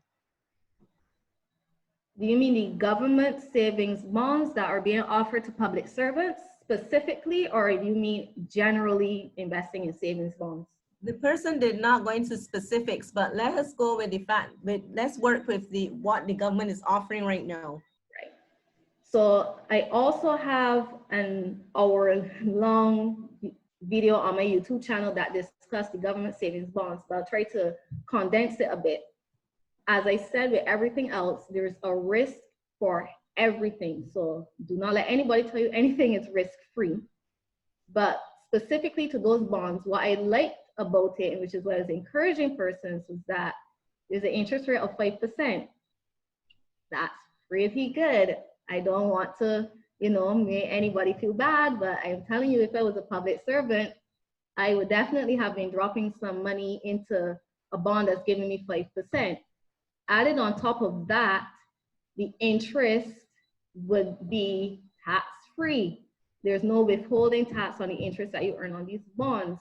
And that's another great benefit, because if the money that you put on the bank, for example, if you are so blessed to have so much money in the bank that it earns you $100 in interest, you pay withholding tax on that. And it's the most distressing thing to see that just this little bit of interest that you earn, this tax is coming out. So again, another great benefit. But as with anything else, when you have uncertain factors, we don't know how this economy is going to go. COVID was never part of the plan. We don't know what the future is going to hold. As safe as bonds from government usually traditionally are, Barbados has had the incident where not these type of bonds, but some bonds have defaulted, where persons would not have gotten back the full amount that they would have put in. So I am not saying this is going to happen to these bonds, and the government said that they're going to guarantee that it doesn't, but it's also something that persons have to face as a potential reality. Even if it's a small possibility, it's still a possibility. I rule out nothing. So you have to decide if you think that risk is worth it, because it could happen to anything. As I said, nothing in life is a guarantee, but interest rate wise, 5% is looking pretty good. I don't think most people would disagree. They're allowing you to invest up to 25% of your income, of your salary, into the government bonds program. So you can investigate that, and that's only if you earn a certain amount. So all of the rates, that would have been discussed before on the other program. My memory is unfortunately not that great, but there are persons within certain salary bands that were allowed to invest up to 25% of their income into these bonds if they want to put in more than the proposed amount that the government was going to say. The other great thing about it is that if at any point you decide, I'm not about this life anymore, I don't want to do this bond thing anymore, I thought I could do this, but my child just broke their leg and I didn't have health insurance and I need to go and pay a big lot of money at the doctor, you can decide to tell them, I don't want to do it anymore. And you'll get back your money, which is great. And you can go through your HR department to do that. You do not have to go down to the central bank to say, I want back my money. You could tell HR, stop it, don't do it anymore, I want out. Any other questions? Not at this time, Krystle, so you can go back to what you were doing before. Or no problem. So hopefully this budget does not look too intimidating and you can play around it. I would advise persons, you could, if you mess it up for whatever reason, you could just download it again and just put back in the information that you need to put in so that you can play around with it, and you can save different versions. You can have a version where if you think you'll be able to start a small business and this is the amount of money you think you'll be able to make, you can have that version and you put in that additional pay or whatever it is that you're going to be earning so that you could play around with the budget and see if I made this much extra, how much disposable income would I have? What would I be able to do? What extra would I be able to spend on it? Or looking at the burdens where for me to be able to save this amount, I have to cut this, and that, and play around with it. Have a blast with it. So next, I'm not sure how much time we have with persons. I know I've gone significantly over time and we're not halfway. So I hope I'm not lost. What you could do is we can just we can hit quickly on some important areas that you would want them to be aware of. Okay. We can always do a part 2 if you want, but we would go into next talking about setting goals, and I don't really want to rush through it. So I'm just glad that person is still staying online and has so many questions, but I also want to bear in mind that I don't want to take up too much of people's time. But setting goals is another very important part of being able to budget and to plan. And we have the acronym, if you could go back to your slide, sorry,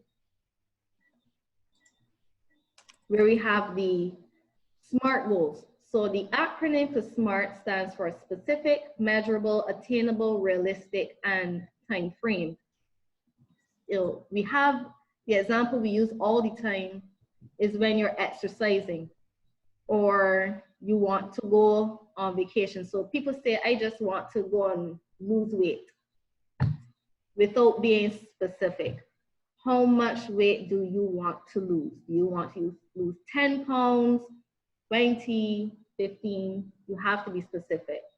It also needs to be measurable. So if you're going on vacation, for instance, how much money are you going to need to be able to get this vacation pulled off? So once you look at your flight, your accommodation, your meals, and whatever expenditure you're going to have to spend when you go over there, you might need to budget for $2,000. So just saying you're going on vacation but not having an idea of how much money you're going to need, you're not going to know what you have to save towards.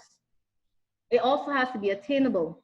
So when you hear that this budget for this, so I wanted to go to Japan, wanted to go somewhere far out and different. And then I heard the budget to go to Japan and I was like, not in this lifetime. It was way beyond anything that I would have been able to attain anytime soon. So even if I do have that still on my to-do list, it's probably 5 or 10 years from now at some point later on in life where I can realistically achieve that goal. And that takes us to the next point, being realistic. The reason I knew that that was far off was because when I heard the amount, I knew that there was no disposable income that I had that I could squeeze out towards saving that amount every month to be able to get to that trip for 2021. That was way above. And again, this is why it's important to have the budget. When you have these things coming up, instead of jumping on and saying, yes, I'm putting down that deposit, and then realizing, oh my goodness, I really don't have enough money every month to be doing this, you will be able to see straight off the bat, based on my disposable income and the fact that this is $10,000 for the trip, I divide 10,000 by 12 and this ain't working out. I don't have that kind of money to be saving every month. Not realistic. And then having a time frame, again, knowing that my budget was not going to accommodate saving $1,000 a month, I knew I could not make that trip for 2021. I would have to set it back to maybe 2025, where I would be able to save that amount every month to be able to meet that goal and hope that by 2025, it hasn't doubled in price, because that happens as well sometimes too. So in your handouts, you will see there's a goal setting worksheet that will help you to be able to record your SMART goals. And it's important to write them down, because sometimes we have them in our heads, and because we have not applied this acronym, it's very big and you have it as some kind of airy-fairy thing. But when you start to apply this acronym to every single goal that you have, whether it is saving, weight, traveling, education, whatever it may be, it helps to give you the guidance that you need to be able to start achieving your goals and fitting them into your budget. So I'm going to skip the next slide a little bit. I'm going to go through it very quickly because we will have touched on some of these things where some of the expenses are fixed versus some that are variable. So we touched on some of the fixed expenses with your mortgage or your rent or your car. It's fixed because there's nothing you can do. Mortgage is mortgage. Unless the interest rate for it changes significantly, it's pretty much going to be the same thing every month. But your variable expenses are usually the ones where you can chip away and say, you know what, instead of eating out so much, I'm going to buy more groceries because that turns out to be cheaper. I'm going to plan my trips a bit better so that I can save money on gas. I'm going to make sure that I give the children some spankings if they leave the lights on so that we can make sure we keep that light bill down, or try to teach them the benefit or the disadvantages and help them to understand why you want to have these habits enforced so that they're not just associating it with something negative, but they understand the value in what you're asking them to do. They also highlight discretionary expenses, which are the things that like groceries, gas, and utilities, which are necessary. Discretionary expenses like clothes, gifts, entertainment, you don't have to have those.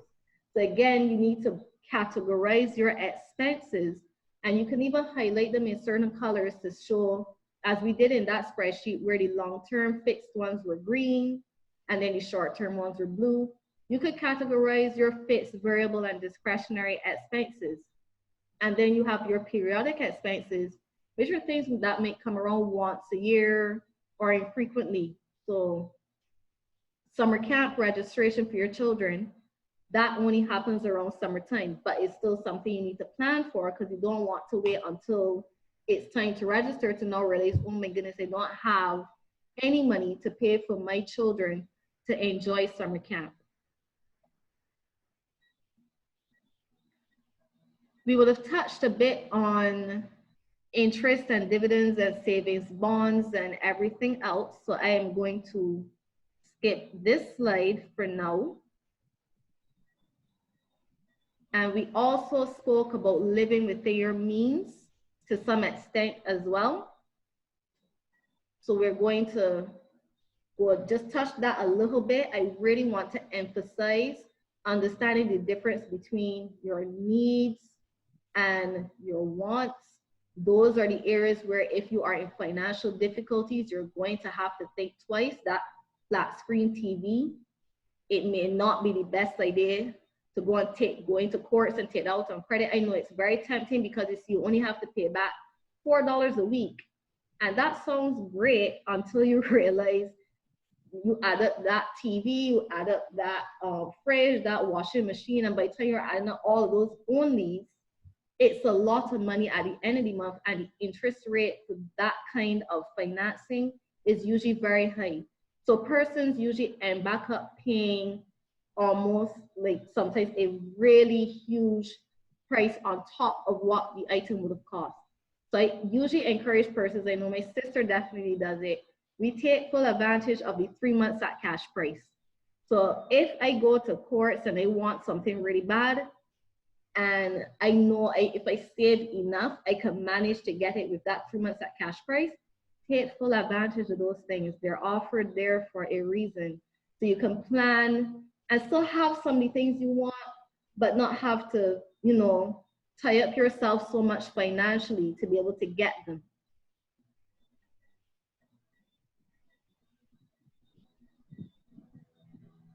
I'm going to skip the next slide because we did go into that as well a bit. And here is another slide that I really would like to get into because it's something a lot of people don't consider. And that is the idea of paying off your debts early. So for those of us that have that disposable income and you realize, okay, I have invested in some bonds and I have these things sitting down, but they're not earning as much interest as I am paying out in my loans. So some of you may have loans, and I hope that Workers Union doesn't mute me at this point, but you may have some loans where your interest rate is much higher than what you are earning for any of your investments. So you may want to make the decision to say, okay, let me see if I can take a little bit of my disposable income and put that extra towards paying off my loan or mortgage a little bit faster. And you'll be surprised, even sometimes just $100 extra when the month comes can shave years off of your obligation. And you may not feel it now because obviously with a 30-year mortgage, shaving off 3 years may not feel like it makes a difference. But trust me, when that mortgage, when you get to that age where you have finished that mortgage 3 or however many years early, you will thank your younger self, because that's 3 years of your life that you do not have to think about these things. And for everything, there's a cost benefit analysis, because that $100 is something that you could have been using to do something else. Enjoying life, because for some people, enjoying life is very important. And you have to decide which one you're willing to put the bigger commitment to. Being able to value life as it is and live it to the fullest, or be able to sit down and think about your future self just a little bit. Doesn't have to be exorbitant, and try to put something towards making sure that you don't have to work all the way up to 65 because you still have a mortgage for all of that time. And those are things a lot of people don't think about, because not everyone wants to work to 65, but some people have to because you still have these significant obligations. So it's just something that I would like people to think about if they are in the position to make those extra payments, so that you can free up your future self.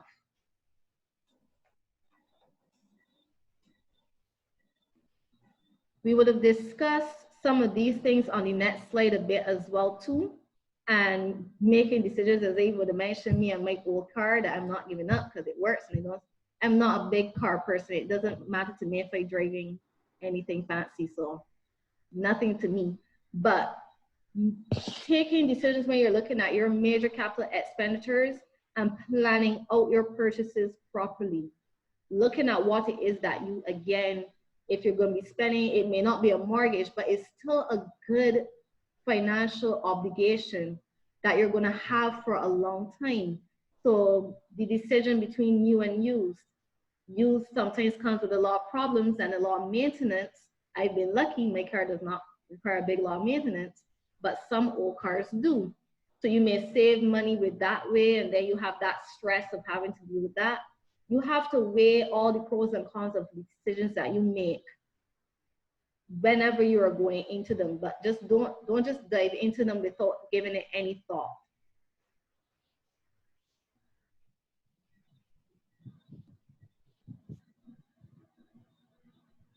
The next slide we did go into as well a bit, when we spoke about food purchases versus, shopping and eating out, things that you would do in your house. So some person might decide, instead of hiring somebody to paint the house, they're going to paint it themselves. There are ways that you are able to save money, and is to just look at everything with a fresh pair of eyes, because we may have become so used to getting some person to do something, and there is value in hiring a professional something if you want something done properly. So I'm not going to go and play mechanic and go tinkering with my car myself, no matter how many YouTube videos I look at. There's going to be times you're going to have to hire a professional, but can you look at some of the other things that you're doing to see what you can do for yourself? Again, with the day-to-day expenditures, looking to see every single day, what can I look at that I can cut down? And the one that I will touch here for this slide will be lottery tickets. The CPA is advising you not to buy them.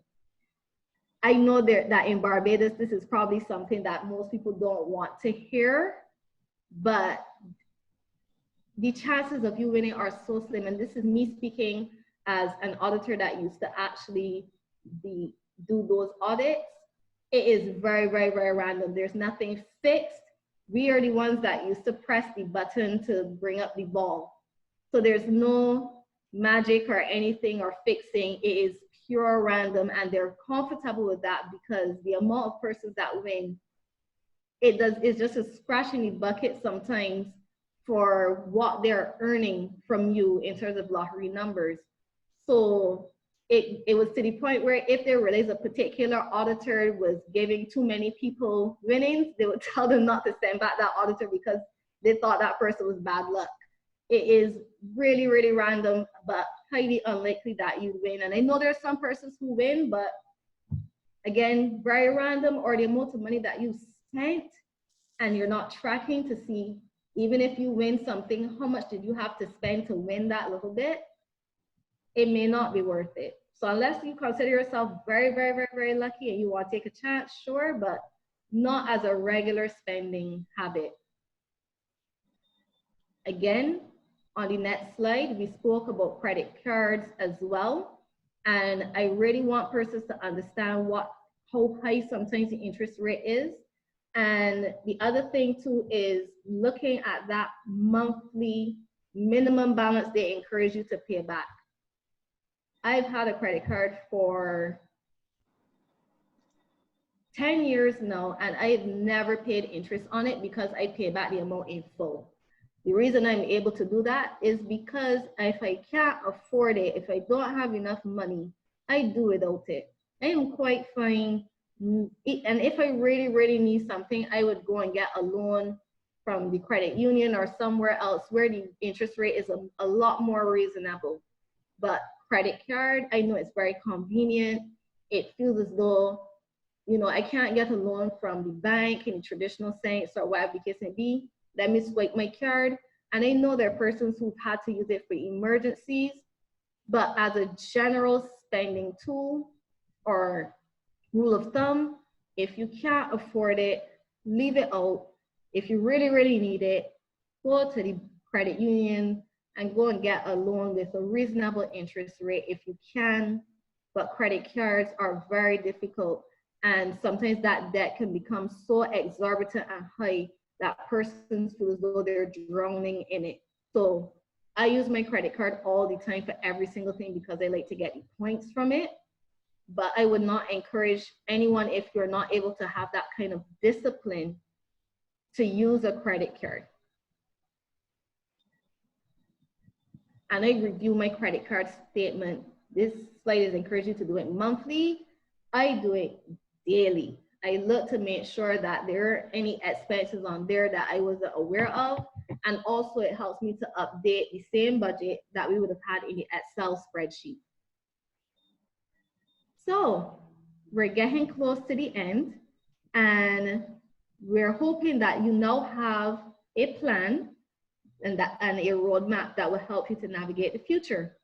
So I would like you to focus on making sure that your hard-earned money works for you instead of you working and spending your life just trying to pay back expenses. And I hope you have a better handle on how you can control them and live within your means. Again, as I said, if you need to have more specific guidance or anything else, you can always shoot me an email, and you can provide my email address in the chat so that persons can get that advice, or I can redirect them to the best persons to get that advice from. But keep that documented plan. Is a living document. It's going to change. It's going to have to be revised and adapted based on your reality. But if you do not start now, you are always going to be in a position where you do not know where you are standing. And it's really, really important to not be in that place where you just feel as though you're drowning and you don't know why. And you don't know which direction to turn. So going on to the last slide, I would encourage you to look at all of the materials. I'm sorry that we ran out of time, that I wasn't able to go through them in huge detail with you. but they are pretty self-explanatory, and you can use them to help you to set your goals, to look at the values that you hold high, because what Krystle values isn't necessarily what you're going to value. And these things will help you to be able to arrange your priorities and hopefully to be able to get yourself on a better financial plan. And that is it for me. I have one question for you, Krystle. Go ahead. This question is an interesting one. What about having different accounts for savings, emergencies, expenses? Wouldn't this be wise? For me, I have an emergency fund. Right. So I'm sure, I guess that's probably the angle that the person is coming from, that, you know, you can have accounts that you can do for different things. I myself, I have different accounts because, for instance, the bank obviously has a level of convenience. You can get a credit card with the bank. Unfortunately, the credit union, I don't think is credit card, but Not yet. Hopefully soon. Yes. But there's some convenience that comes with the bank, and unfortunately as well too, I used to have with the credit union, but then the company decided they're not doing salary lodgements to credit union anymore. I was mad. So that's what actually forced me to have the bank account and then to transfer my money to the credit union to save. So the reason I like it on the credit union is because there's not as much easy access. If I really want to dig into my savings, I have to really determine, do I have to get in my car and drive down to the ATM to go and get this money, as opposed to being able to go and log on to my bank account online and go and transfer to Amazon or use my credit card to go and make that Amazon purchase or whatever the case may be. It's too easy to spend money sometimes with certain accounts, but you do need that flexibility and that leverage. And then for other things, I know myself, you have to know yourself. If you know you can see the money there and you can take it up and spend it, don't try and put it for the credit union account or wherever it is you need to have it. There's Fortress, there's Globe Finance, there's lots of different places where having access to your money is not as easy. Know yourself. Also know the interest rates that are being offered. Know the terms and conditions that go with these things and use them to suit your personality and your lifestyle. If you know you're in discipline, try and put the money somewhere where you ain't gonna get it so easy. Well, now that you were talking about, we have our line of credit as well, and the thing is about that is that it's up to a certain, you can determine the amount that you want. So when you do your budget, you can look and you can see what you can manage. And for the line of credit, once you've used it, you have to more or less concentrate on paying it on the repayment part of it, and it's not in a situation where it can get out of it gets out of control. It gets out of control. Our credit manager, Ms. Vaughn. Cheryl, do you have anything to say about that? Because I'm sure that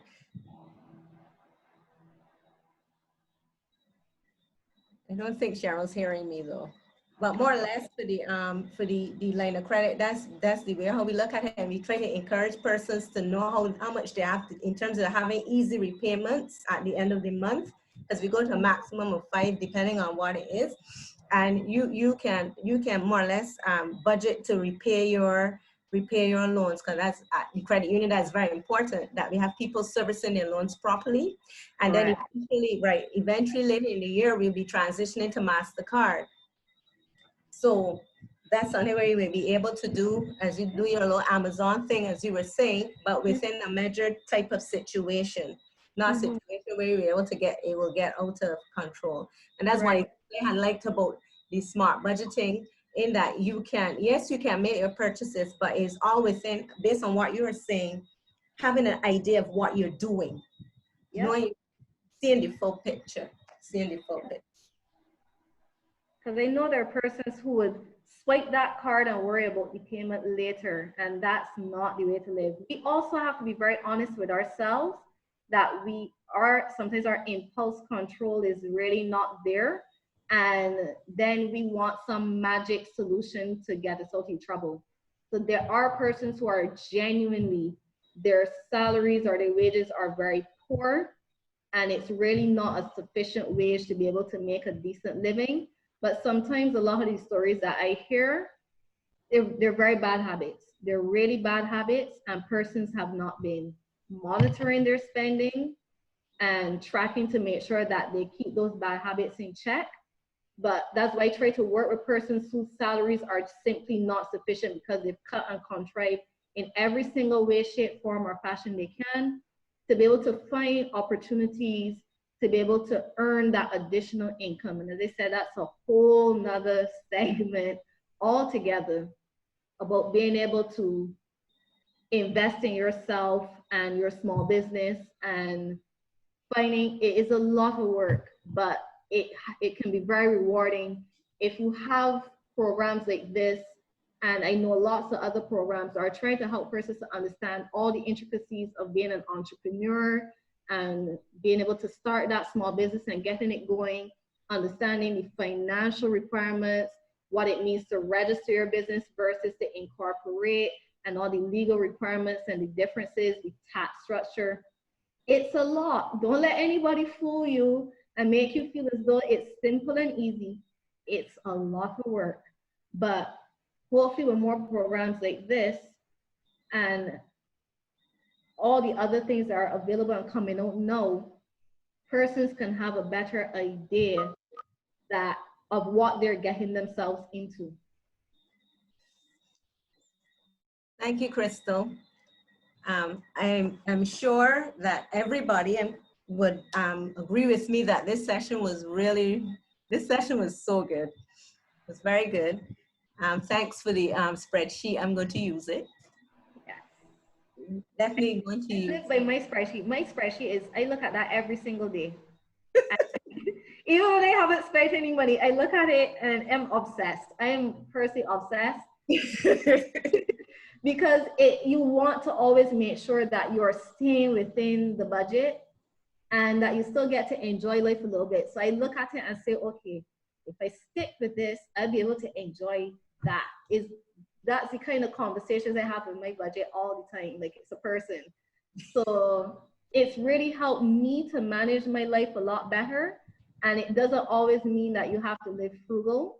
Living frugal hopefully is just for a time. I've been there. It's not fun. It's not easy. But if I had not done what I did, I'm 36. I started working at 21 years old. If I had not done those habits then, when I had nothing, no money. But having those habits helped me to get to where I am now. And this is not me talking as a person who worked at Ernst & Young with a decent-ish salary. I'm talking about when I was working for less than $200 a week. And I had to help to contribute to bills and still be paying for school and all those other kind of things. You had to live at home. You couldn't go and live at yourself to be able to get all those things done. So those are the kind of things you're going to have to look at. And what is it that you're willing to sacrifice so that you can get to the place in your life where you're financially free? Krystle, I have one last question. No problem. And then we'll wrap up after that. If you're coming to a lump sum, what is the best way to utilize it? Clear debts first, invest most. 2, how can persons best improve or maintain their credit ratings? And I know for sure that credit rating is something that we at the credit union are very concerned about as well. Mm-hmm. First, what are you doing? What's the best way to utilize a lump sum? Well, but if you did have the fortune of coming into a lump sum, which does happen sometimes, having these kind of things documented helps you to be able to see right away where you might want to utilize that money. So the first thing though, I would make sure that you at least give yourself a cushion, because many persons have not ever been able to go through life having a financial cushion. So this might be the first time in your life that you have an emergency fund, for instance. Put that aside. And again, It's only from budgeting and from documenting and everything else that you'll be able to know what your emergency fund is, which is basically, if I want that for 6 months, if I decide to quit my job and I give myself 6 months to find something else to do, this emergency fund is going to cover my very basic expenses for that 6 months so I don't starve to death or lose my home or get kicked out of my apartment. That's what the emergency fund is. Then after that, you analyze, if I have investments that are earning me 2%, or if all you have is money on the bank that's earning you nothing, and that's not an exaggeration, it's really, you're not really earning any interest on the bank, but you have debt that is 8% and above, it's almost like a no-brainer to say, you know what, let me clear some of these debts with this lump sum, so that if nothing else, I have that financial freedom to, because many people get a lump sum and they go crazy. They go, let me buy this and let me buy that and let me buy the third. And before you know it, the money is gone and you still have all of those debts. And I know it doesn't sound fun, but this is what we call adulting.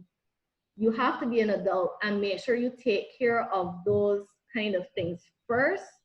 And then if you have anything left back to you can go and treat yourself, even if all you can do after you pay off all your debts is a nice little spa day, then that's what it is. But the peace of mind that you will have, and people underestimate that. The peace of mind of being debt free is invaluable. Invaluable. Not knowing that there's no one that's going to come knocking at your door, or that if you lost your job, because that's another thing that can happen, you can lose your job and then you're regretting all those things that you bought that are now not helping you, when all the persons are calling in their debts and want to know why you're not paying them back. Even if you don't pay off the entire debt, but you give yourself a nice little cushion, again, even with the same mortgage or a loan or whatever the case may be, instead of having a 30-year mortgage, your lump sum cuts off a couple years off of that mortgage. Nothing wrong with that.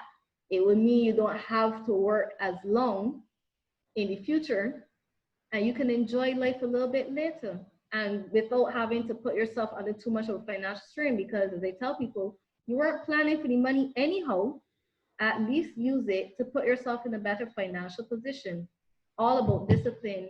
And you also have, especially for people with children, bear in mind your children are watching what you do and they're picking up your bad habits. You don't want to pass those on to your children where they then have a life of difficulty and debt. And especially I say for my Black people, we have to start passing on good habits to our children. We really need to do that so that they can live a better life than what we would have had. All right, next, the last question. How can persons best improve or maintain their credit rating? Right. That one I'm actually not 200% sure what different financial institutions would look for, but I definitely know that if you are paying your financial obligations on time, that definitely helps a lot. I personally, I thought that you had to show a history of having all of this debt that you managed to pay back so well, but it also helps if you can show that you've been able to manage your finances well. So when I went to get my mortgage, I actually had never been in debt before. So this was my first time, and I was like, oh my goodness, they're gonna probably think I have no history to show that I manage money properly with where debt is concerned. But I was able to show how I've been able to manage my finances, because again, probably going into a whole nother discussion altogether, we decided to build out of pocket for the majority of our project. So when I got to the point where I got the mortgage, it was to just finish off the project, because like being the accountant that I am, I worked out the amount that the mortgage would be compared to how much rent I was paying now, and that was my deciding factor for getting the mortgage. But as I said, whole nother story. But that history of being able to show that I've been able to manage my finances and have that kind of equity on my own or on our own, that was able to be used as a way to be able to get me a very good credit, not credit score necessarily, but favorable terms when I went forward for my mortgage. So it doesn't always have to be a history of being able to show that you could pay off debt, but to show that you're able to manage your finances properly and you can document, especially if you're a small business owner, because persons who make a salary, they're usually bringing in something pretty steady and they can usually show what their expenses are when the month come, even if it's an estimate. But persons who are business owners, small business owners, where your income fluctuates, if you don't have that history and then your evidence with your bank statements and your expenditures and everything to show persons, yes, I am not in an area where my income is steady, but I have a history to show this is how I've been managing my money. This is my receipts are coming in and this is the expenditure going out, and I have a good history of at least a 6 months at a minimum to a year of being able to properly manage the money that I have. That can go a long way in being able to get your credit established, to be able to have financing that may have a better term. Your age usually helps as well too. So all of those things you should make sure. This is why it's so important to document. I tell people all the time, document, document, document, document. People cannot work with you. A financial institution cannot work with you. I can't work with you if you are not documenting or at least having an idea of what your financial situation looks like, because everything else is just going to be guessing. And most financial institutions are not going to work with people who are guessing. Cheryl, at this time, do you want to, I will like you to put in a piece here on in terms of the credit rating as well. Hi, good evening. Good evening. Sorry about just now. It's just that the volume has gone a bit low, so I barely heard Krystle. Okay. I'm Charlene, as Lucy would have indicated. As it relates to the question on the credit rating, Krystle, the part that Krystle said, can everybody hear me? You can hear me, Lucy? It's good now. It was a bit wonky just now. Go ahead. Yeah. Hello? Go ahead, go ahead. It's a bit low, right? We can hear you clearly though. Would have indicated that you should try to meet your obligation. Cheryl, we're not hearing Monthly you over. So especially with credit card debt, so have indicated you can hear me? You weren't I'm not sure what's happening. I can hardly hear, but I hope everybody can hear. It's breaking up. Yeah, you're breaking up, Cheryl. What? Right. You want to try again? Hello? You want to try again? Go ahead. I think that Cheryl's having some problems. Yeah. Right, because I wanted her to speak because she being the credit manager in terms of the having talking about the importance of having a good credit rating, especially when you're going for mortgages, especially because you want to make sure that you have a solid credit rating, and a good credit rating is like a 1. I think we accept up to, I think up to 4 or 5, I think it is. So you have to make sure that you have a good solid credit rating, and that you have your budget down pat so that you kind of know what your costs, what your expenses are and whatnot, so that you know you can manage, as you would have said rightly earlier, that you can manage that payment, and that when you're in the bridging process that you can maintain what's happening there. If you're living at home, well, that's fine. But if you are renting and you have to maintain your bridging loan, whatnot, that you'll be able to manage yourself.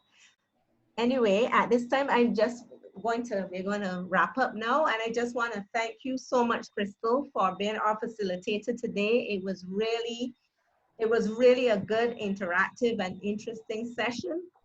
And I hope that we'll have you again in the future for something more specific. And I am sure that all of our members are very appreciative of what you've done. We've recorded this session so that we'll have it available for our members to go back and reference later. We've also included your email address in the chat so that persons can email you. And if they have any further questions, I know that I will keep in contact with you as well. So it was really, really good having you here, and it was indeed a pleasure. On behalf of the BW Cooperative Credit Union, we're thankful that you came out, and we're thankful to all our members who have stuck with us right through from the beginning to the end.